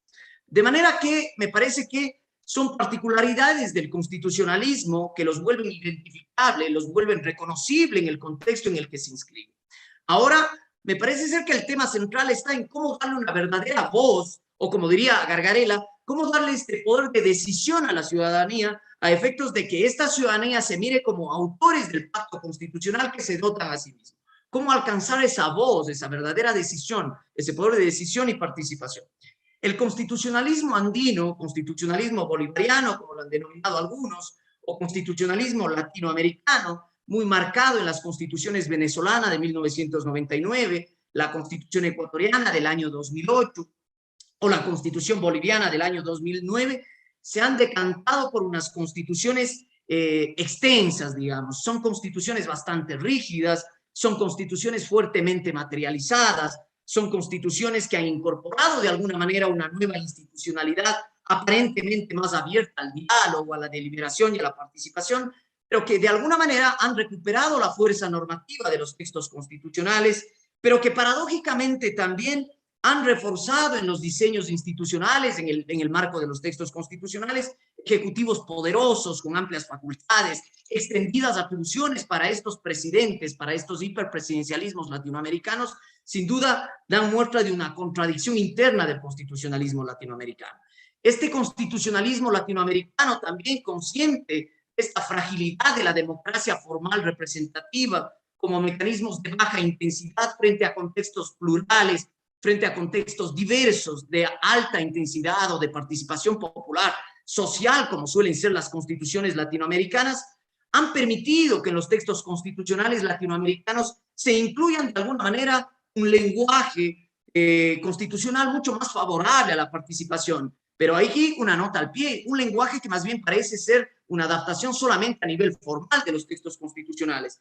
Pero también de alguna manera parecen que estos textos constitucionales latinoamericanos habrían adaptado también una nueva institucionalidad aparentemente más proclive a la participación, más abierta a la participación popular.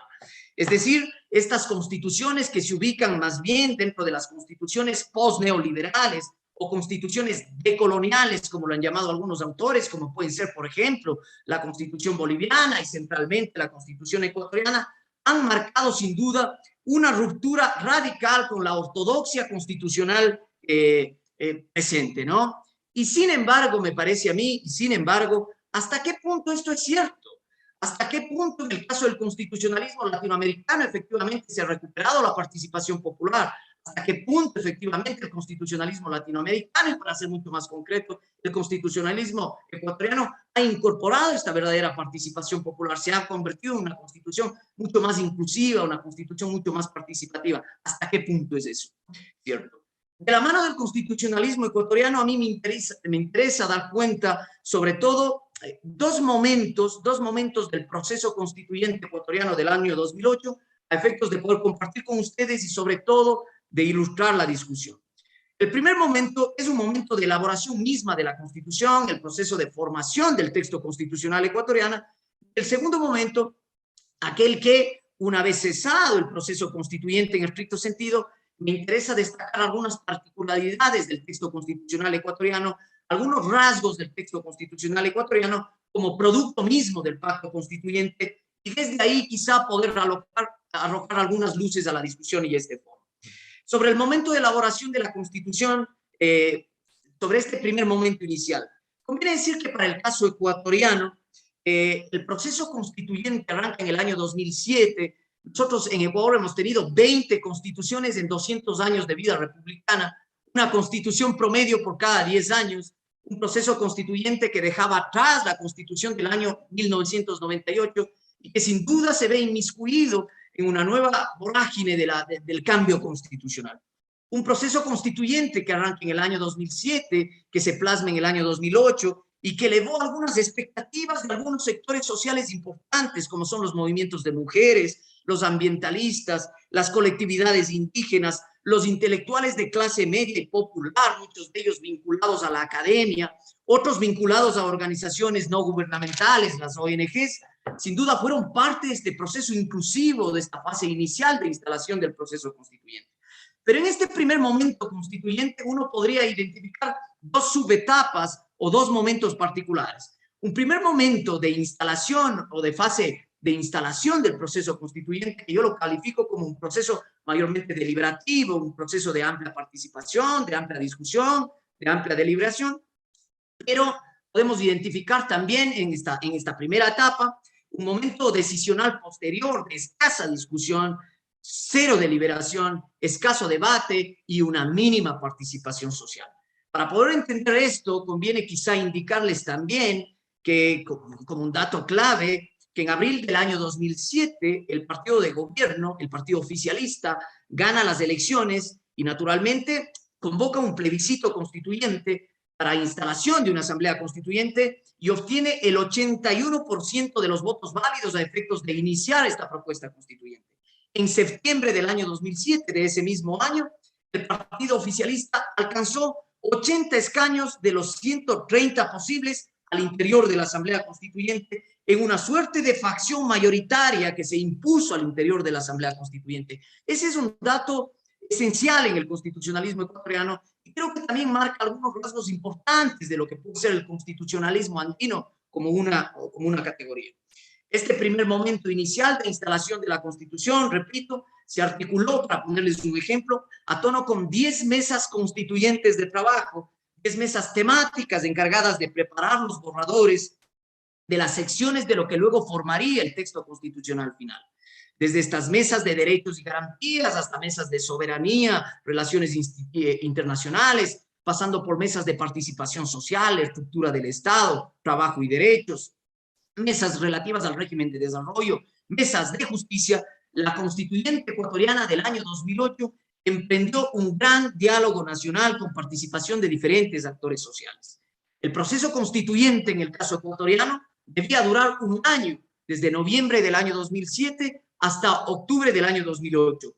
Sin embargo, efectivamente, esta Asamblea Constituyente disolvió el Congreso Nacional y empezó a dictar mandatos constituyentes. Una vez que se le había encargado elaborar el texto constitucional, la Asamblea Constituyente ecuatoriana empezó a dictar mandatos constituyentes, es decir, me parece ser que excedió estas atribuciones. Sin embargo, lo interesante de esta fase de instalación inicial del proceso constituyente fue esta construcción dialógica, esta construcción de diálogo y participación amplia que se pudo verificar en el proceso constituyente.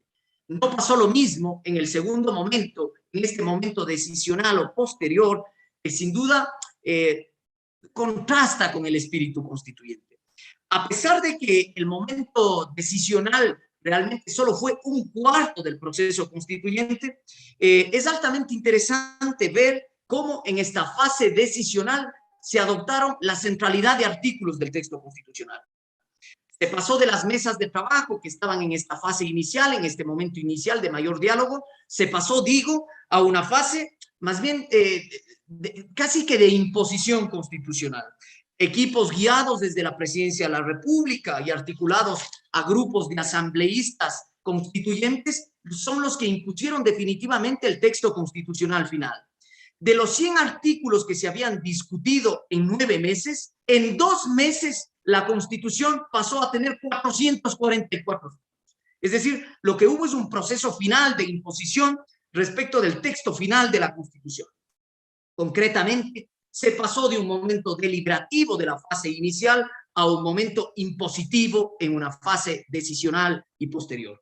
El proceso constituyente, como un intento verdadero de potencial discusión y participación popular, se vertebró en un partido único, en una facción única del partido dominante, quien terminó imponiendo la voluntad constituyente en el pacto de la Asamblea.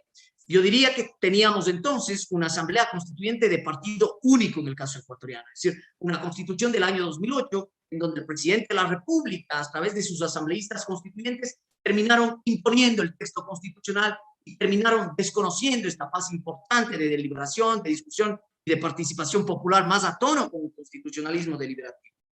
Varios aspectos de un proceso constituyente que en principio en el caso ecuatoriano se presentaban como mucho más dialógicas, mucho más abiertas a una participación igualitaria, estuvo en realidad marcado por condiciones de exclusión, en donde la fuerza política dominante en realidad forcejeó para introducir en el texto constitucional, blindar en el texto constitucional la garantía rígida de sus intereses. Es así como se usurpó la voluntad constituyente y se terminó imponiendo una voluntad de partido único. Sobre el producto mismo, sobre la Constitución misma, sobre este texto que tenemos ahora, la Constitución del año 2008, conviene anotar algunas cuestiones particulares. La Constitución, ciertamente, la Constitución ecuatoriana, la Constitución esta del constitucionalismo latinoamericano, es una Constitución extensa en derechos, lo cual se mira como positivo en la parte dogmática del texto constitucional, más cercana, yo diría, a este constitucionalismo aspiracional, a estas normas de carácter más bien utópicas dentro del constitucionalismo, pero me parece ser que esta parte positiva del constitucionalismo ecuatoriano, esta parte dogmática, constituyó la moneda de cambio para que el poder público, el partido único dentro de la Asamblea Constituyente, se hiciese con la parte orgánica del texto constitucional, con la parte institucional. Como Rosalind Dixon lo dice, los derechos fueron utilizados como soborno en realidad. Es decir, juegue usted con los derechos, aprópiese de los derechos, pero acá lo que nos importa realmente es la parte orgánica del poder público, que eso es lo que se jugaba en el texto constitucional.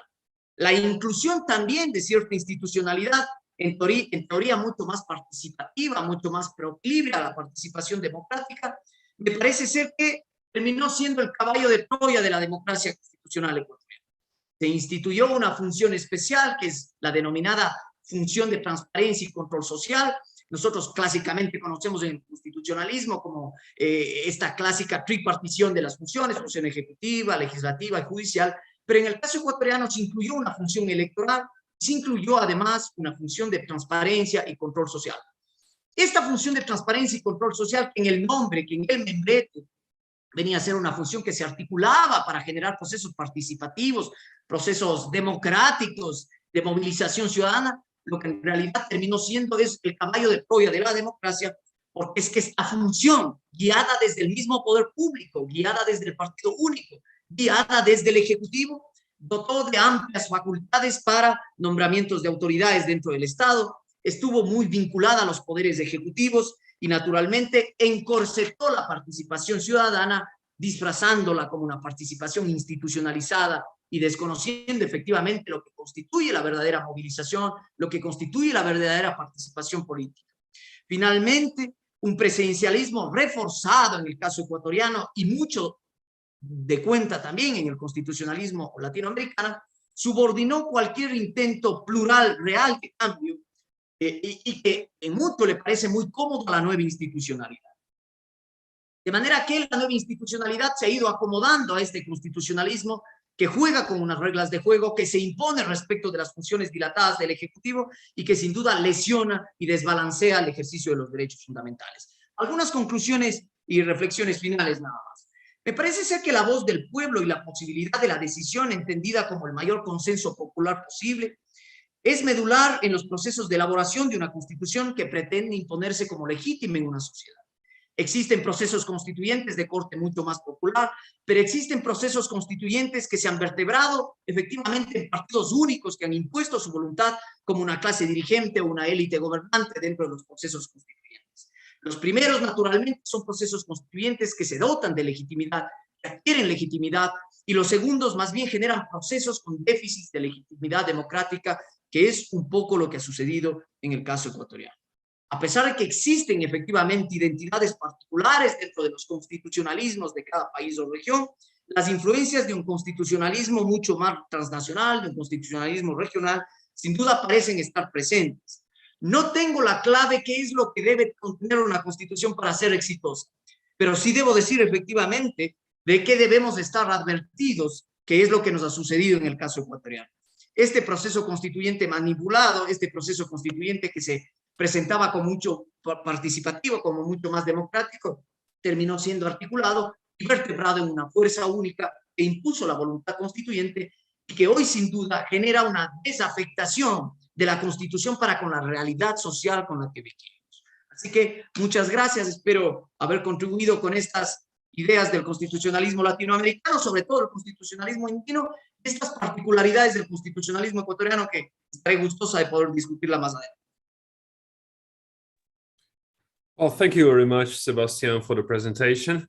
I regret I don't speak Spanish, but Johanna was quite kind enough to translate the key elements of your presentation. And thank you for keeping the time frame. Just the time I wanted to interrupt you, that your time is running up, you mentioned finalmente, so I understood that it's time of your conclusion, so it was wonderful. The next presentation is from Professor Lee Strang from University of Toledo. So we are moving back to the United States, where we started from. So Professor, the floor is yours. Thank you, Laurent. Good morning, everybody from Ohio. We've got 2 minutes yet of the morning. I'm delighted to join colleagues from around the world, including old friends such as Laurent and Gonzalo, and meeting new ones as well. Thank you, Dr. Strolik and Chink, for inviting me to speak today on the important topic of constitution making. It's a topic, of course, that's very relevant to Chile. It's one that I've been following. I've had a chance at Gonzalo's invitation to come to Chile, I think 3 years ago now, and learn, I would say, something about the existing Chilean constitution. So I've been following the constitution remaking process as it's been going on since then. And this topic is also relevant to many, maybe most nations that have constitutions, including the United States. So 234 years ago, the framers of the American Constitution signed the Constitution that they had drafted over the long, hot, humid summer in Philadelphia. And Americans today continue to follow essentially the same document. And my remarks today, I think, provide some of the reasons why Americans today continue to follow that document. So the title of my remarks this morning is Reason Guided, but Not Reason Determined, a Natural Law Account of Constitution Making. And according to this account, the goal of constitution making is to provide the conditions most conducive to the constitution drafters to identify reasons for change to the political community's social coordination and how best to effectuate that change through constitutional provisions. On this account, there's a range of reasonable processes of constitutional creation and of the substantive provisions that result from the process. Central case or focal case analysis is a tool employed in this account to distinguish excellent from adequate from poor constitutional making processes and the resulting constitutions. Since the occasion of today's gathering is Chile's Constitutional Convention, I'll offer a few comments, time permitting, based on this account. So as Professor Chink said, I'll speak for about 20 minutes. So I'll make 3 quick moves this morning. First, I'll argue that the goal of constitution making is to craft a constitution that best secures the common good of the political community.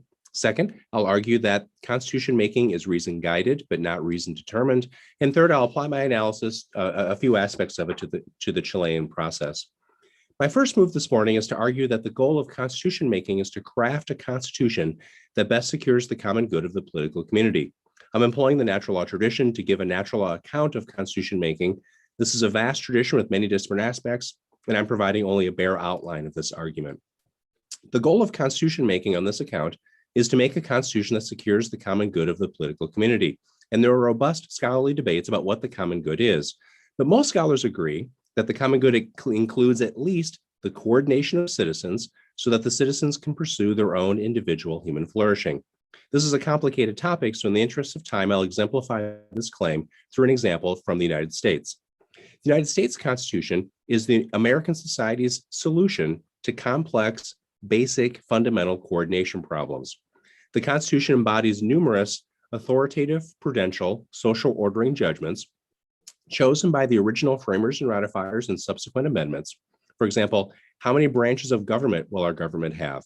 What powers shall Congress have? How long should the president's term be? There's not one right answer to any of these questions, but in order to have an effective national government to overcome coordination problems, there have to be answers to all of these and many, many other questions as well. So thinking, for example, of interstate commerce. Under the Articles of Confederation, which was the United States' first constitution, the national government did not have the authority to regulate commerce among the several states. And this caused significant problems, including retaliatory taxation, trade disputes, and even fighting. There were battles that broke out between the different states. The framers and ratifiers of the current US Constitution saw this lack of a national commercial coordination as not conducive to economic or political unity, and crafted what became the Interstate Commerce Clause to give the national legislature the power to create and effectuate a free trade zone in the United States.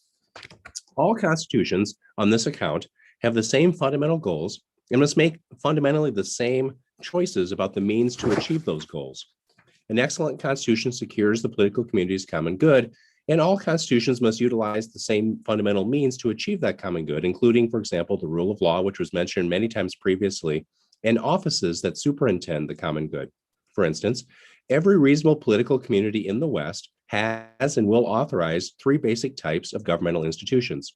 First, institutions to identify coordination points, the legislature. Second, institutions to ensure effective citizen participation in those coordination points, the executive. Third, institutions to decide whether citizens are in fact following those authoritative coordination points, the judiciary. Yet an excellent constitution must also take into account the particular context of its own political community in order to secure that community's common good. The precise mix of goods of which a particular community's common good consists, and precisely how a particular community achieves that mix of goods, is dependent on that community's circumstances.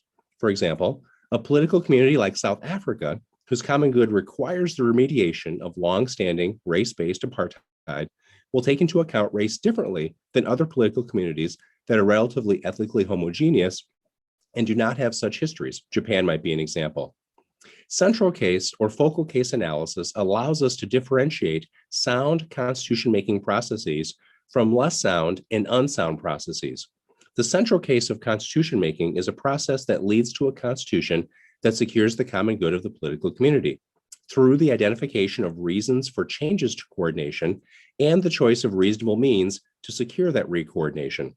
In my own mind, I think the process that led up to the current American Constitution was a relatively sound process.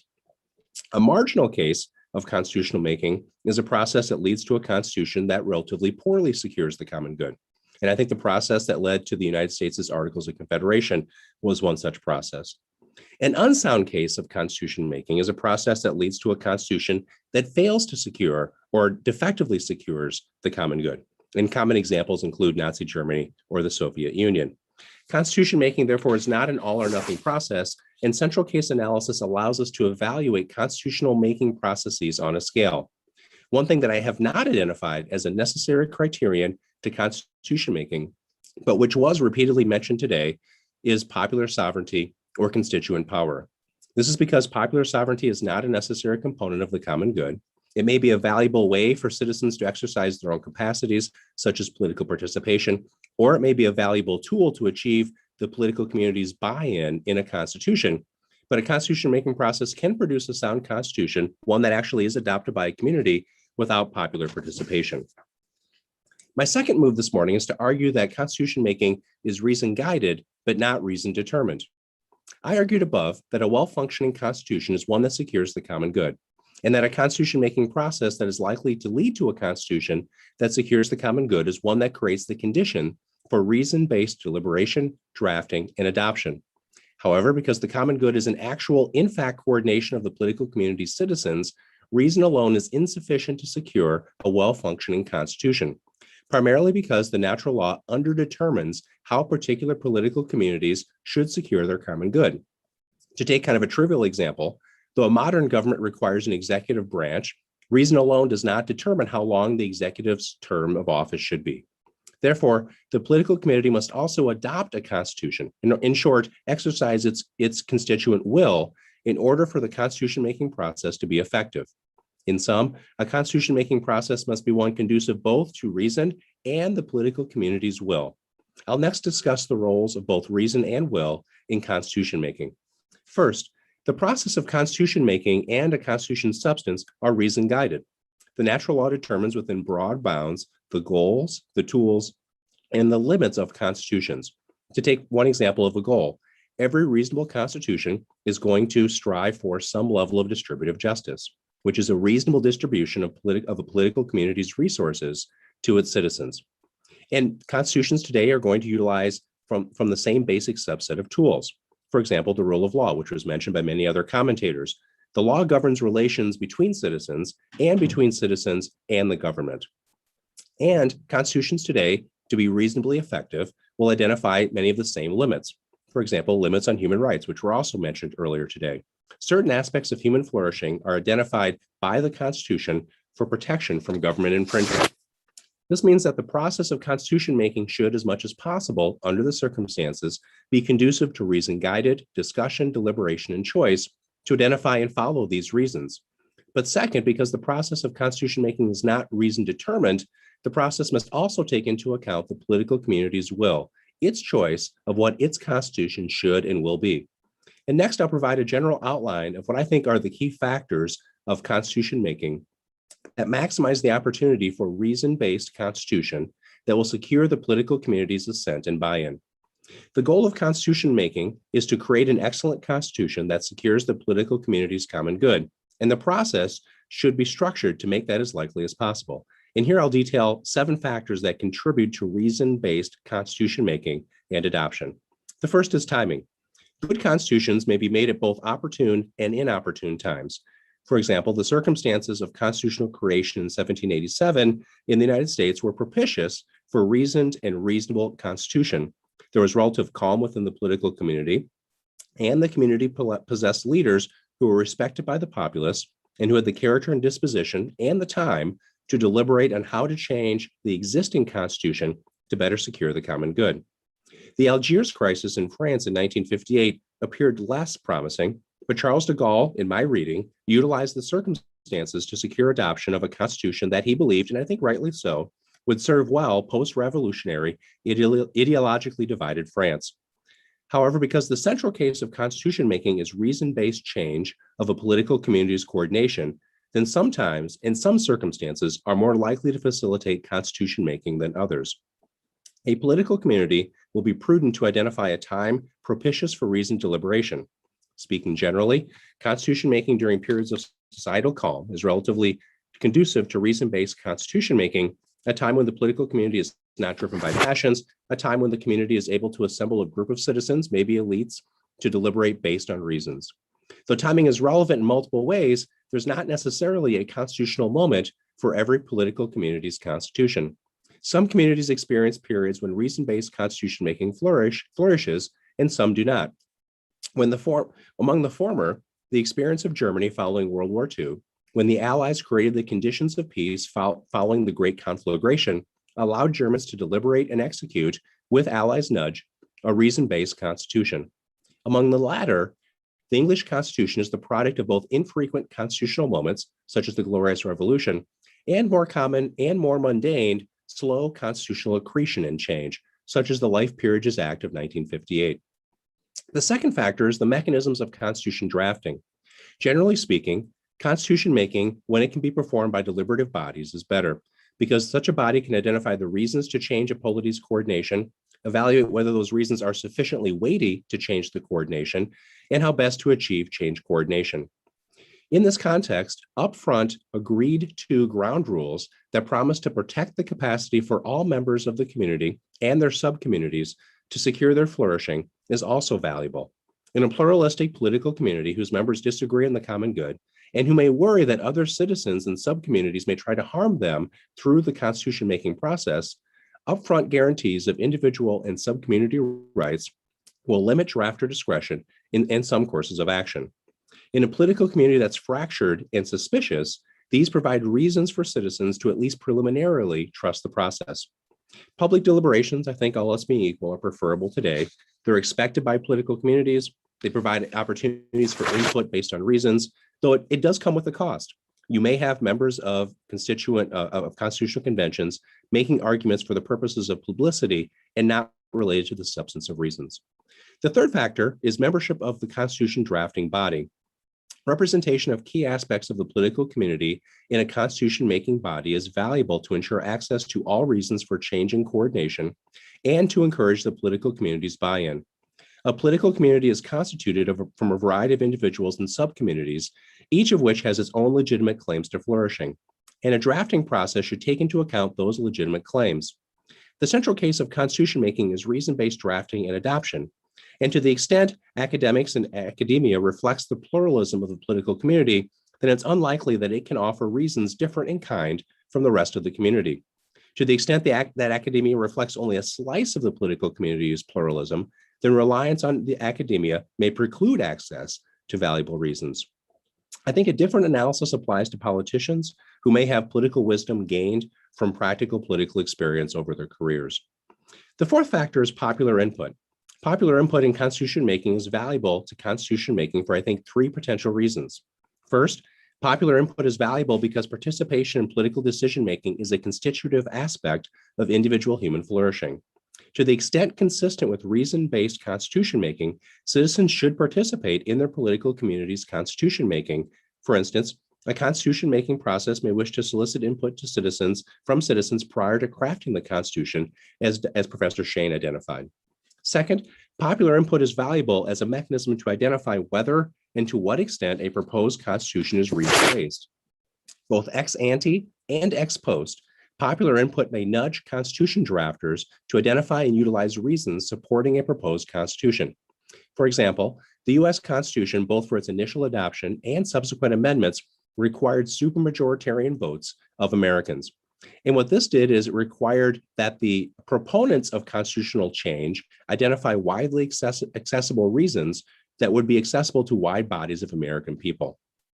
Third, and relatedly, a constitution-making process that required popular adoption of a proposed constitution provides epistemic support for the proposition that the Constitution is in fact supported by sound reasons.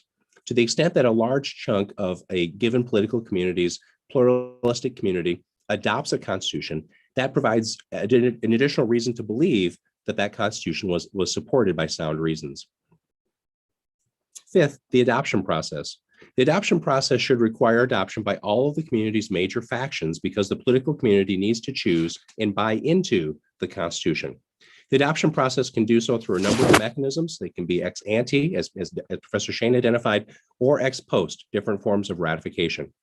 Sixth, and much more briefly, duration.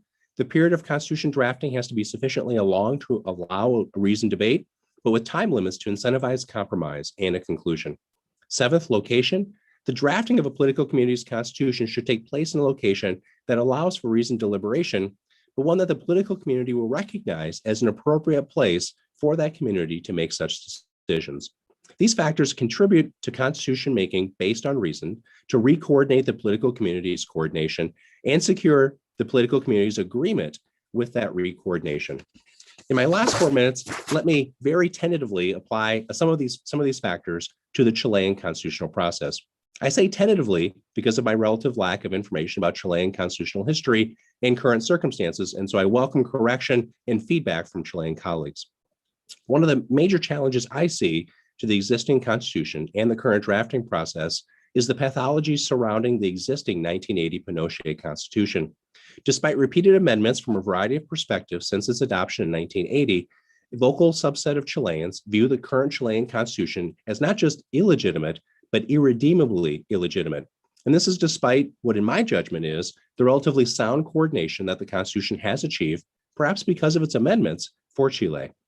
This means that the constitution-making process needs to take into account the reasons and bases for this criticism of the existing Constitution. And in particular, the process needs to ensure that the Chilean political community chooses to accept the new Constitution. Second, thinking about ex ante ground rules, Chile's political pluralism and polarization suggests the need for agreed-to ground rules that promise to protect the capacity for all members of the community to secure their flourishing under any resulting constitution. The 2019 Chilean agreement regarding the constitutional revision process provided some such protections. So, for example, one of the requirements was a 2/3 voting requirement for how the Constitutional Convention will vote on aspects of the substantive constitution. And there are other limits as well. I think as well, which I don't think is the case, a supermajoritarian requirement for adoption would have been valuable to ensure buy-in from all aspects of the political community. Third, inclusion of representatives of all aspects of the Chilean society. In a political community that's fractured and polarized, the inclusion of citizens from all major factions in the community is necessary to identify the reasons for re-coordination and ensure buy-in from the community. The 155-member Constitutional Convention appears to have a supermajority of relatively left-leaning delegates. And if that's true, then the product of the convention may lack buy-in from a large chunk of Chileans who are not left of center, which based on past elections suggests that it's something like 40% of the Chilean population. Fourth, and briefly and substantively, in my last 2 minutes, one of the things when I look at the existing Chilean constitution and my admittedly limited knowledge of Chilean society, it appears to me that the existing strong executive branch suggests as well the need for continuing a strong executive branch. Many Chilean scholars have criticized the strong executive form of the current constitution, but in my reading of many countries' history, a strong executive is one potential structural response to a divided and polarized polity. The executive becomes a symbol and focus of national unity who can make decisions that are necessary for the country, despite deep divisions in the nation that may evince themselves in the legislative process and lead to legislative paralysis. So what I've done in my 19 minutes is I've made 3 quick moves. I first argued that the goal of constitution making is to craft a constitution that best secures the common good for the community. I argued that constitution making is reason guided, but not reason determined. And I applied my analysis very tentatively to some aspects of the current Chilean process. I'm looking forward to your questions and comments. Thank you. Thank you very much, Professor Strang. This was really, really interesting. And I think it's a perfect presentation, not just to go and connect this whole webinar back to the basic objective of this webinar, to reflect on some concrete issues of the Chilean process, but also to prepare the floor for our next and at the same time, last but not least, member of this panel, to the professor of Pontifical Catholic University of Chile, Gonzalo Candia. Now, Professor Candia, the floor is yours. Thank you, Johanna. Thanks, everyone, also in the panel. I want to share with you a presentation that I prepared for today. Well, a lot has been said about the Chilean, constituent process, the current Chilean constituent process. Well, I want to focus my presentation on a issue which is different, but at the same time, it is well connected to this current process. So I'm trying to explain to you what it has been a successful constitution in the Chilean historical context. Every country, each country has its own constitutional experiences. Each country can identify, well, what have been the most successful constitutional arrangements of its history and what were not successful.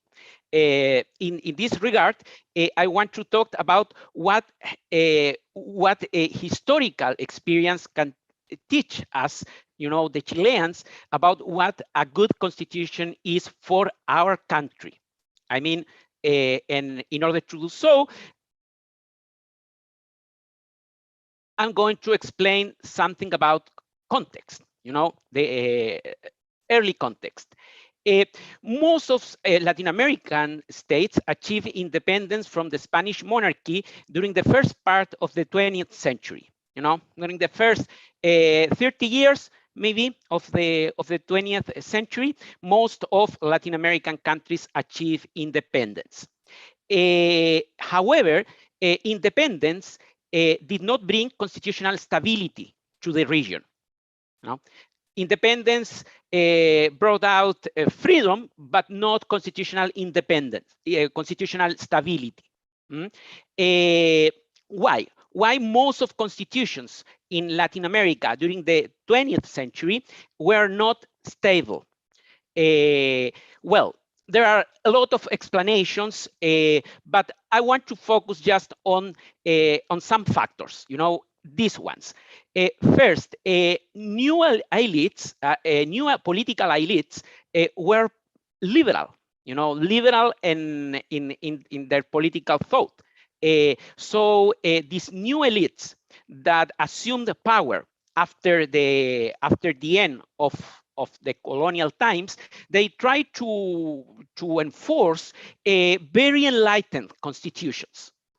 Following the American model, following the European model, they tried to rebuild a nation by employing constitutional tools. They tried to recreate a nation, using constitutional tools.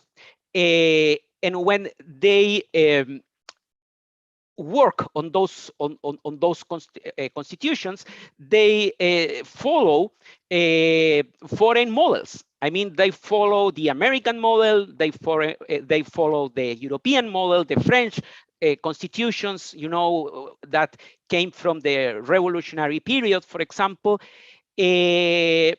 So the new political elites after the independence try to push for this purpose, to recreate the nation. And in order to recreate the nation, we are going to enforce a new kind of constitution, a type of constitution completely unknown for our own region during, I don't know, 300 years, you know. Well, political elites of those years, they declared that they were democratically, you know, they tried to promote, they said we are promoting like liberal values, democratic values, but at the same time, they adopted a lot of measures, of political measures, which sought to undermine civil society in many countries in Latin America. Well, the problem was that those enlightened constitutions, you know, those new Latin American constitutions, beautifully written by our new founding fathers, failed dramatically. They dramatically failed. You know, if you read the history of the 19th century in Latin America, you will see that most of constitutions, they did not remain in place for many years.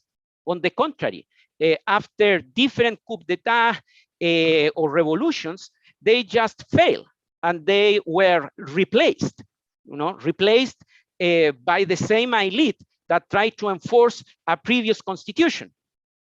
So let me give you an example, a Chilean example of this problem. You know, in 1826, you know, like 10 years after the independence, the Chilean political elite decided we want to promote flourishing by adopting a federal system of government like the United States.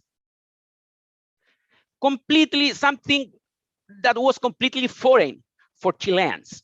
You know, the Chilean system of government during colonial times was a form of unitary system. You know, with a powerful center in the capital, Santiago. So federalism was something completely, you know, like foreign for Chileans. However, the new political elite said, no, you know, if we want to be like the great American nation, this is the way in which we have to do it, you know, by adopting its federal system of government. Well, that was a complete mess. Finally, the new federal constitution, the new Chilean federal constitution remained in place for a couple of months, you know, like even less than a year. Why? Because it did not interpret, you know, it did not interpret what was the historical constitution of that time, at that time. So this is the context in which the Chilean constitution developed during the 19th century, a context of, you know, a context of upheaval, revolutions, coup d'etat, constitutional instability, lack of stability. In this continental scenario, the Chilean experience, I have to say, was more or less successful. I mean, after 1833, Chile, between 1833 and 1980, Chile had only 2 constitutions. The 1833 Constitution remained in place for 90 years, which was something completely, like strange or rare in the Latin American context. So these 2 constitutions basically remain in place until 1973, the well-known coup d'etat. So Chile was, Chile was kind of different reality from the rest of Latin America during that century from a constitutional point of view. Despite the fact that we suffered a lot of political tensions during that century, tensions that were pretty similar to what other countries, of the region were living in those years. From a constitutional point of view, Chile was a relatively stable country to the extent that we had one strong constitution that remained in place for 90 years, the 1833 Constitution. Here in the picture, you can see Diego Portales, who was the main drafter of the Chilean Constitution of that year. The point is why the 1833 Constitution remained such a time in vigor, considering the problematic context in the region. I think the key to explain that timing was that the Constitution did not pretend to break up entirely with the past. The 1833 Constitution did not pretend, seek to break up completely with the past, and particularly with what was seen as the historical constitution. During the colonial times, Chile was a sort of kingdom, with a governor who represented the authority of the monarchy in the country. So, politically speaking, the most powerful political figure of those years was effectively the governor. The governor had a lot of powers, He represented the authority of the monarch, of the Spanish monarch in Chile. So his political image, the narrative behind those powers was very powerful. And Chile experienced like 300 years, of monarchy, of that experience lasted for 300 years. So the Chilean people always identified like a governor as the main authority, the authority with the capacity to enforce the law, with the capacity to resolve conflicts, with capacity to impose the law to the powerful people, to the elites, and with the power to protect the poor, so he was the main political figure of during those years, during those 300 years. So after independence, what Diego Portales thought was, maybe it is not useful to follow the pattern of other Latin American countries, trying to impose like a kind of liberal constitution. Maybe what we have to do is to use the past to achieve stability, and maybe that is what we have to do. So that was what the 1833 Constitution did. It preserved the historical constitution of the country, but with republican dresses. You know, it dressed up under a Republican. You know, it was okay. The governor was not the governor anymore. The governor was the president, you know, the chief of the executive. So most of the authorities that the governor enjoyed in those years were now attributed to the new chief of the executive, the president. The new constitution also preserved the structure of the judiciary.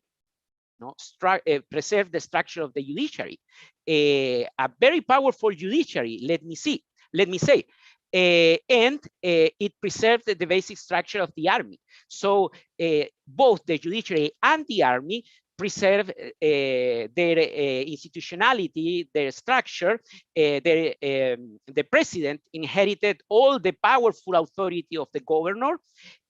So in that regard, the 1833 Constitution preserved the historical constitution of the nation. However, it did not pretend to keep everything in place. You know, the 1833 Constitution also promoted some form of changes. You know, the Constitution rejected to adopt any form of monarchy. Chile was declared to be a representative democracy, you know, a representative republic. It recognized fundamental rights, you know, the traditional fundamental rights, right to life, property rights, and also it subject the army to the civil power, So the Chilean constitution that remained during these 90 years was able to mix up the aspect of the historical past with new institutions which were more universal in character, like fundamental rights, like Congress, legislative process, and so on. Here we see the image of the Emperor Pedro II, Peter II, Emperor of Brazil, who declared in the middle of the 19th century that he had less power than the Chilean president. So he was amazed at that. He said, okay, I'm the Emperor of Brazil, but I have less political power than the president of a republic in Chile. So that was a kind of anecdote in that respect. Then we have the 1925 Constitution, whose main framework was President Arturo Alessandri. You can see him here in the picture. The 1925 Constitution did not modify the substance of the historical constitution of the country. Again, it reinforced presidential authority. There was the 1925 Constitution did not change the legal regime of the judiciary, for example. The judiciary remained very powerful. The most relevant change introduced by this constitution at that time was the separation of church and state, which was done in very friendly terms, let me say also. One important aspect that the 1925 Constitution preserved was to avoid political or substantial declarations. The 1833 and the 1925 constitutions were constitutions that structured the government, but they did not declare any substantive value or social value or something like that. That allowed all democratic forces to see the possibility to implement their policies under the constitution. Well, but foreign experts, they criticized the 1925 Constitution. One of those criticisms came from Professor Hans Kelsen. Professor Hans Kelsen wrote a very interesting article criticizing the new Chilean Constitution. He said, the new Chilean Constitution includes a series of provisions that may conduct the country from a presidential republic to a real dictatorship. Why? Because the Constitution gave too much power to the executive, to the figure of the president. However, the fear manifested by Kelsen in that interesting article was, I mean, did not become a reality. You know, during that century, during the 20th century, there was a political agreement, a political consensus, and the republic did not become a dictatorship, you know, during 60 years or something like that. Why the 1833 and the 1925 constitutions remain in place? And that is the main question. You know, they did not try to introduce radical political changes to what was seen as the historical constitution of the nation. You know, they didn't try to introduce those radical political changes. You know, as the framers identified the main actor of the historical constitution, they identified the president as the main actor of this historical constitution. So they said, okay, what we are going to change that? I mean, let us reinforce that situation, because if we introduce radical changes of that, maybe we are risk our own political stability to the future. So there was an amazing sense of continuity between these two charters. Both constitutions assumed the political risk of those years without prejudices. You know, constitutions manage political risks, situation of political risk. They manage those risks. So the framers of both constitutions, they decided to trust our own local experience to manage those political risks. They said, okay, if you focus too much powers, if you give too much power to the presidency, there is a risk of dictatorship. Of course, in other countries that had happened, you know, but the framers of both constitutions said, okay, that maybe was right for other countries, maybe for our country not. So let us give political authority to the presidency. Particularly to resolve conflicts between elites, between political parties. Another interesting factor of success was that the Chilean constitutions did not subject the judiciary under the control of the presidency. You know, the president was very respectful of the authority of the judiciary. So that preserved also the regime. And the last relevant factor was that Constitution expressed a well-extended consensus existing among political elites, among political actors. You know, those constitutions were enforced without a real expression of popular support. I mean, there was no referendum, there was no process of public participation, of substantial public participation. Despite that circumstance, both constitutions were pretty successful. Sorry for interrupting you, but we are running out of time. Could you jump to your conclusions, please? Yes. So what can we learn from our from the past for our constitutional amendment process today? First, I think political risk must be addressed considering not only abstract ideas and comparative experiences, but also assuming the historical reality of the country.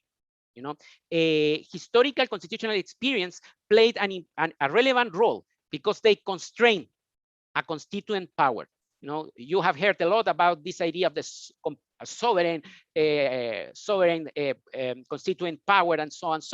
But if you want to be successful, that constituent power has to be must be constrained, you know, and must be constrained by successful historical experiences. And finally, a successful constitution is one that adequately mixed up past and change, local and universal. radical departures from historical constitutions may lead to social upheaval in the future. That's it. Thanks.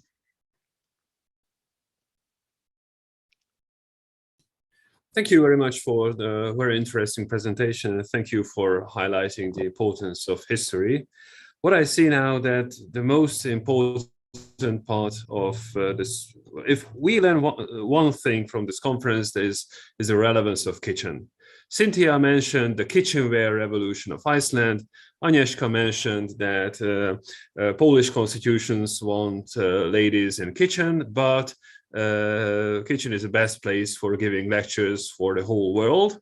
And Gonzalo also mentioned the negotiations of kitchen. So that is the crucial point of all our day. Well, we were very hardworking, so we answered all 3 questions we received at Q&A, but we still have some time for 1 or 2 questions. So I'm wondering either among the panelists or among the attendees if they have questions. Lee, please. Thank you, Laurent. This is a question for Agnieszka and also Gonzalo, and for two related reasons. So Agnieszka made the claim that, I think she said, the most important aspect for a divided society in a constitution is compromise and consensus. And Gonzalo had mentioned in his recounting of the history of Chile, the challenge with one of the constitutions where federalism did not work. So coming from the American context, federalism has always been viewed as an important product as to why a deeply divided and pluralistic country allows people to live well together. And so I wanted to ask Agnieszka, why would federalism not be a response to political division? And then also ask Gonzalo to maybe elaborate, why did federalism not work in Chile?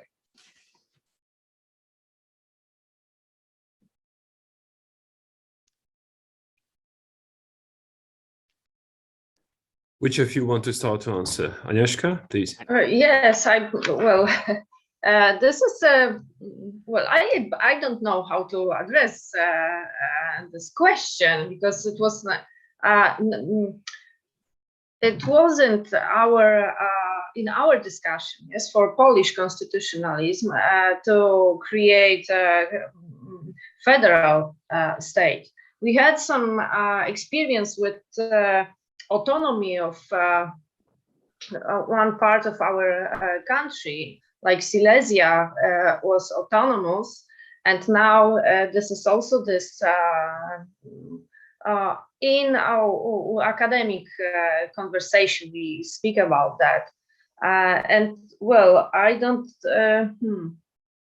I have to think about that if it could be. Yes, the solution, but I am sure that it is not for Poland.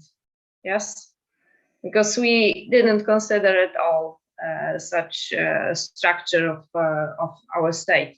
It was especially after 1989, or it was always previously that yeah, we will have the state that is yes, follow this rule of unity, as yes, as far as the space is considered and other dimensions. So I have to think about that. Thank you for this question, and yes, it is maybe the place in the written version of my speech. Yes, thank you. I don't know how to answer it for now. Thank you. Gonzalo? Yeah, well, I think that there were 3 factors. The main factor was historical. So during the colonial times, the only center of political, economic and social power was Santiago. So this prevented the rest of the country to develop a way of, you know, to develop, I don't know, like a civil society or something like that, you know. So you have just one center of political, economic, and social power. So in regions, you didn't have like people well prepared to assume civil responsibilities, you know, like less professionals, less economic resources. So finally, I think that federalism is if going to work well, you need, you know, like you need that all different units have some level of power or influence, you know, like some similarities, you know, to be able to create this kind of political tension that prevented, you know, like the central government to do something wrong. But if you don't have that level of social and political development, I think it is difficult for a country to truly implement federalism. And we have in Latin America the case of our very good friends from Argentina. You know, they have a federal system of government. However, if you really analyze the system of government in that country, you will finally conclude that they have a kind of unitary system, you know, substantially speaking, you know, because you have just one center of political and social power that try to control every region of province. You know? So without that without that distribution of political, economical, and social power among different units within a same country, I think it is quite difficult to implement a successful form of federalism. Thank you. If you allow me just one remark concerning federalism. Well, in post-socialist countries of Europe, we have some bad memories of federalism. So Czechoslovakia, Yugoslavia were forced federalism, disrespecting history and national identity. And it was a peaceful separation in Czechoslovakia, but it led to the Slavic War in Yugoslavia. So in our region, we don't have too good memories of federalism. No. In America, it might be just the opposite, because federalism is the core of statehood and of the country. Any other questions?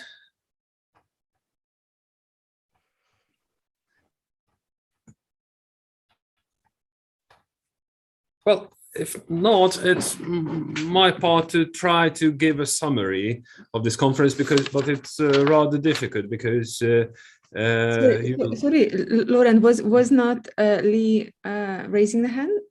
Oh, sorry. I have another question if people don't want to dominate. Okay. But so one of the things that Gorgi had said, and I love reading through the different portions of the Georgian Constitution, was, I think, different than something that I heard Gonzalo say. So in the Georgian Constitution, like my understanding is of many modern constitutions, there are lots of substantive commitments. But Gonzalo, I thought, made the claim that one of the benefits of the 33 and 25 constitutions was that they did not make substantive claims. And so I wanted to have, if Gorgi is a fan of constitutions that make substantive commitments, advocate for that, or I guess I want to put those two in conversation, those two claims, so I took to be different claims, if they're willing. Yep.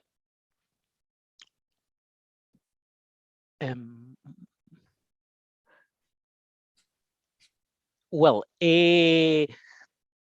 yeah. Well, what happened in Chile is that, yeah, if you avoid those substantial statements, at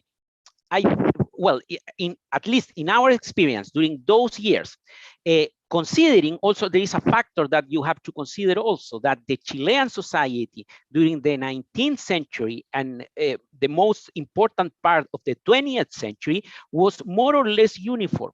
You know, like, was a society that was united by basic cultural, religious, and social consensus. So in that context, to constitutions, they didn't need to make, you know, like big statements, substantive statements, you know, because there was a kind of social consensus which was pretty accepted by almost any part of society. That changed later, but at least during those years, there were not issues that divided society or polarized society like today. A second thing is that, okay, in those years, especially during the 20th century, when you have like political forces from the left, political forces from the right, from the center, all of them democratic, at least until the decade of the 1960s, more or less, you say, okay, we have certain political consensus. We want a representative democracy. We accept the intervention of state in the economy. We want free elections. We defend fundamental freedoms, period. So that is our basic political consensus. We don't need to put that on writing. And also, I think another important thing was that by avoiding those substantial statements, each member of the democratic forces, saw the possibility to implement their own political projects under the Constitution. So, and that was pretty useful, particularly during the 40s and the 50s.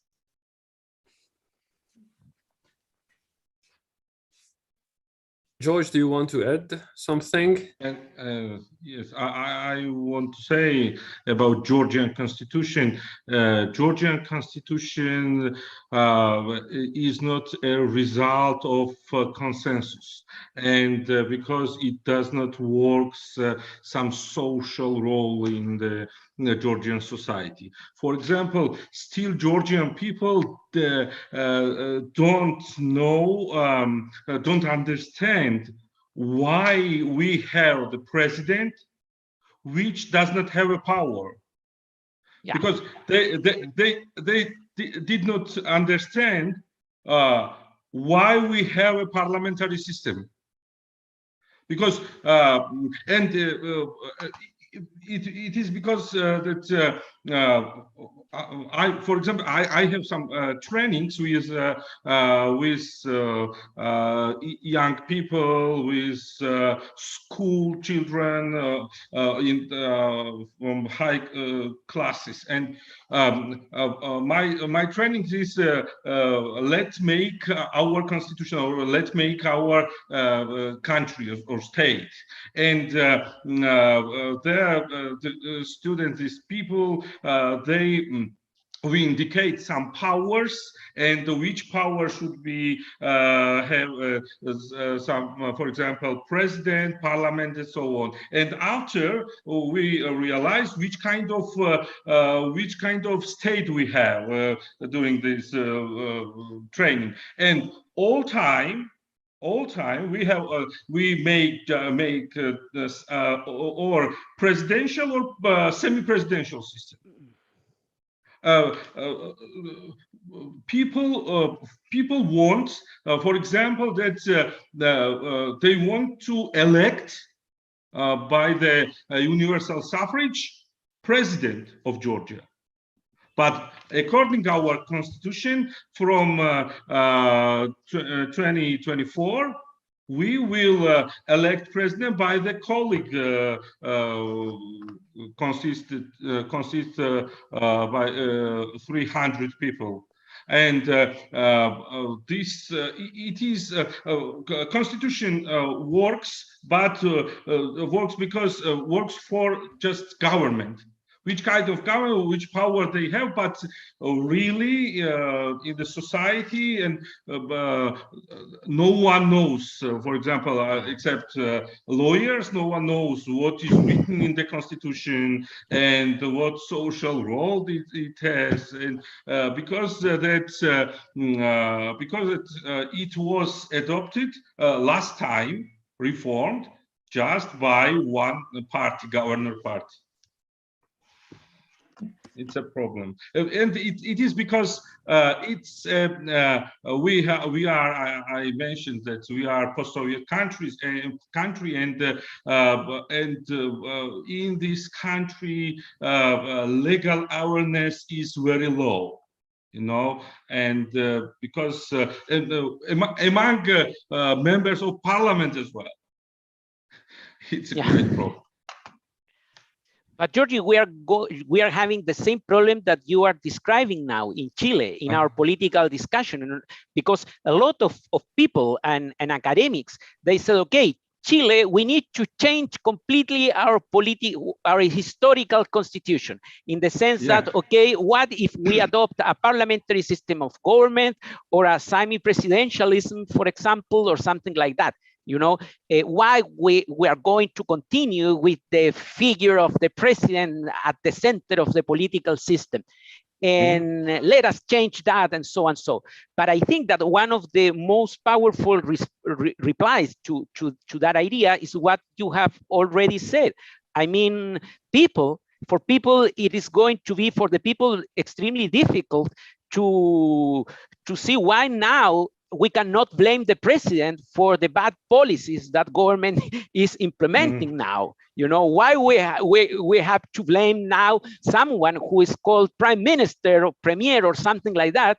Why we cannot blame the president? Why that guy paid, like the political cost of bad policies and not the president? Of course, there are some advantages regarding that mechanism. But again, the problem is how you are going to explain to the people that, okay, now the president is not the most powerful figure anymore. And you will have to explain to people why you cannot blame the president anymore as well. Which in a Latin American countries, something it is going to be something extremely difficult. I guess. Gonzalo, as we have same problems, we can do some research together and of course, research this. Of course. And I also would like to mention about federalism because it is my interest of research, and for post-Soviet countries, why we are not we don't have federal countries in post-Soviet area, and Russia also is not a true federal country. And because I think classical federal countries are USA, for example, and Switzerland in Europe. But why not in post-Soviet countries? Because we have one challenge as our neighbor is Russia. Because, for example, what I mean under this, when started war between Russia and Ukraine, in the second day, Russia said that Ukraine should be a federal state. Why? Because east of Ukraine does not have some political frameworks.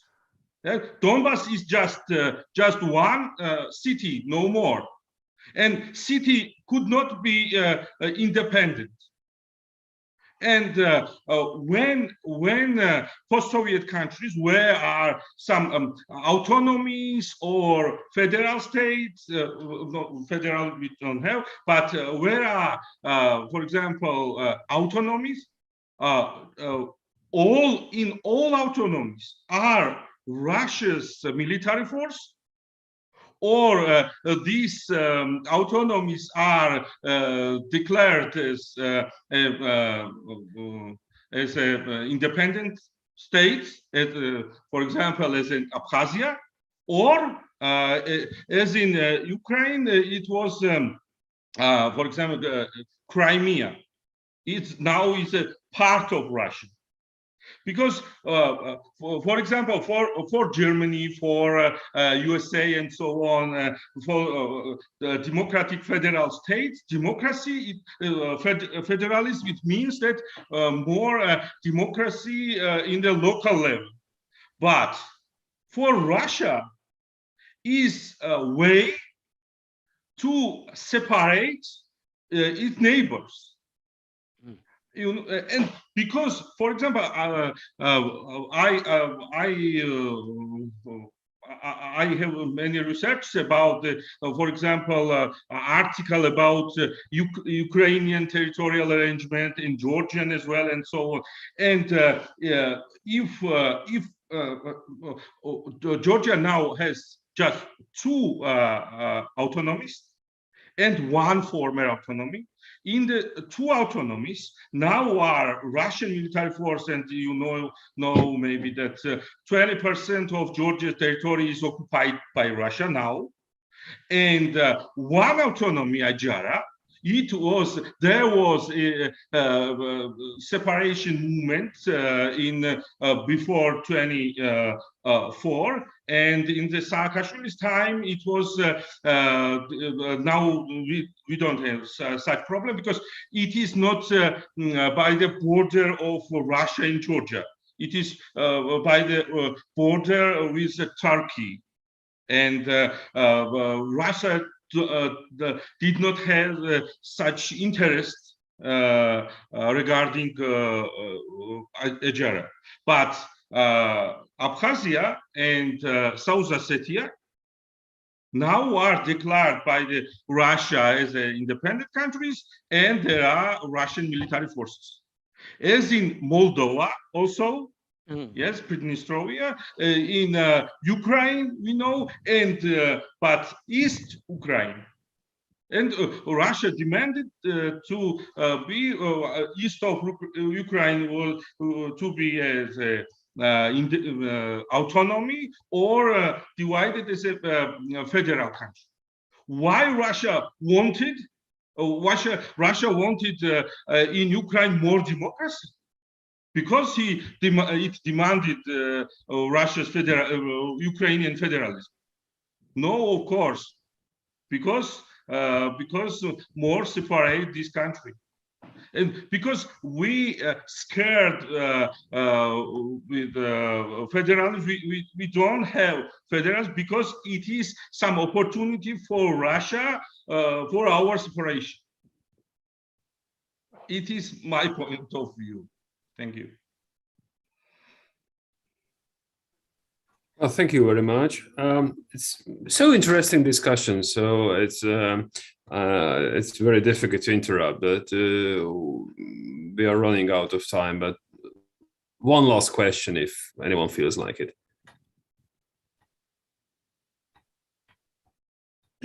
How we can continue our cooperation? Well, maybe. I was, Johanna and I were texting during the presentations, and we've just decided to organize a follow-up. So perhaps after Chile has adopted its constitution, we can make a follow-up.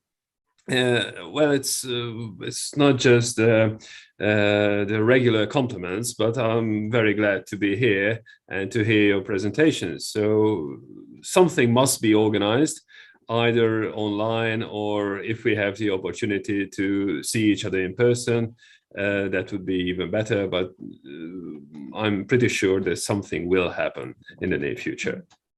Well, I don't know if, Johanna, you would like to add something or not.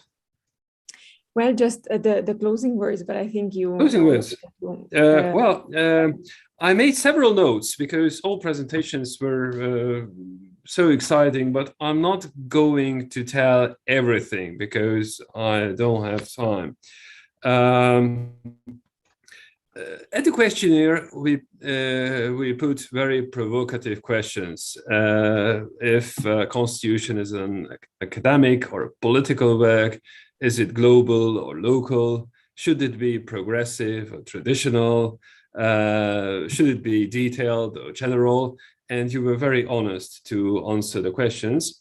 But of course, their questions cannot be simply answered. And by now, I think we have more questions than answers after the presentations. It was very interesting to hear Peter's words on moral legitimacy, because sometimes we used to forget the importance of moral when we speak of constitutions. And it was also very interesting to hear that there must be a balance between competing interests and forces. It was very interesting to hear George's presentation on shadow constitutions. It's not a constitution that we can show to tourists that we have constitution, but it should work in practice.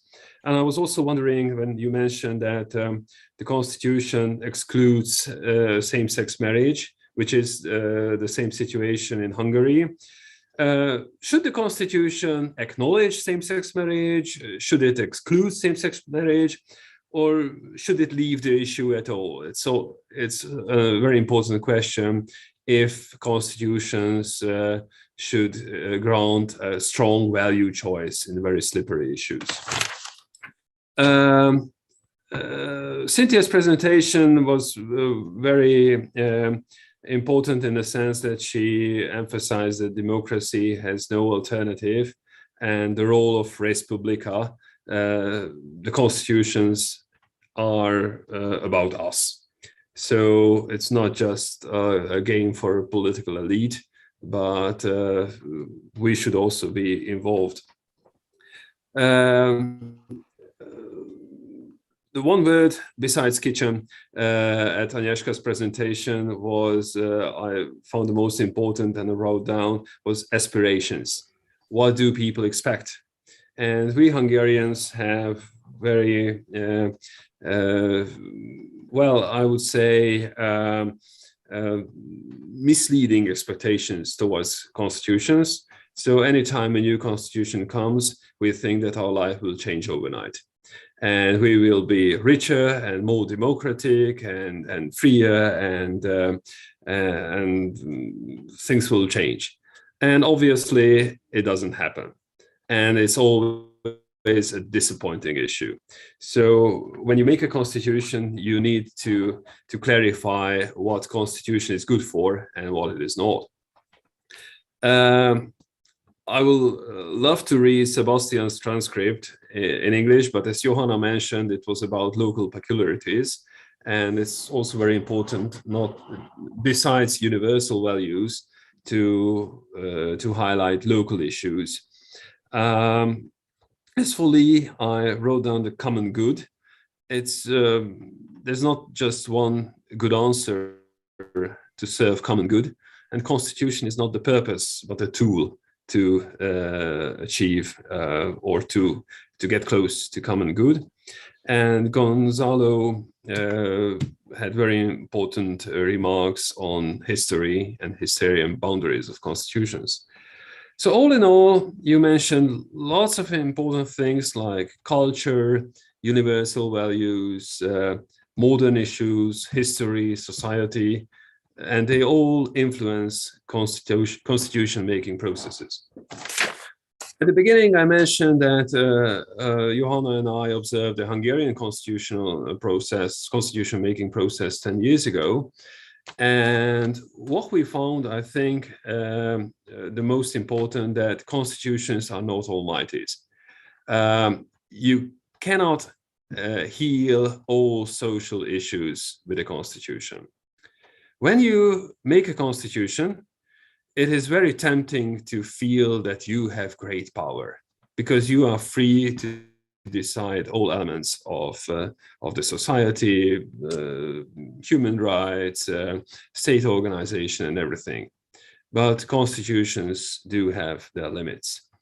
They must not be far from realities. So finally, the society will judge over constitutions. And from long distance, we can say if a constitution is good or not. In Hungary,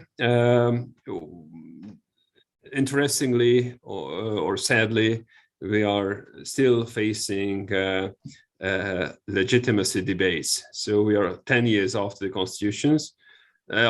Constitution, but as election approaches next spring, people always raise if the Constitution is legitimate or not.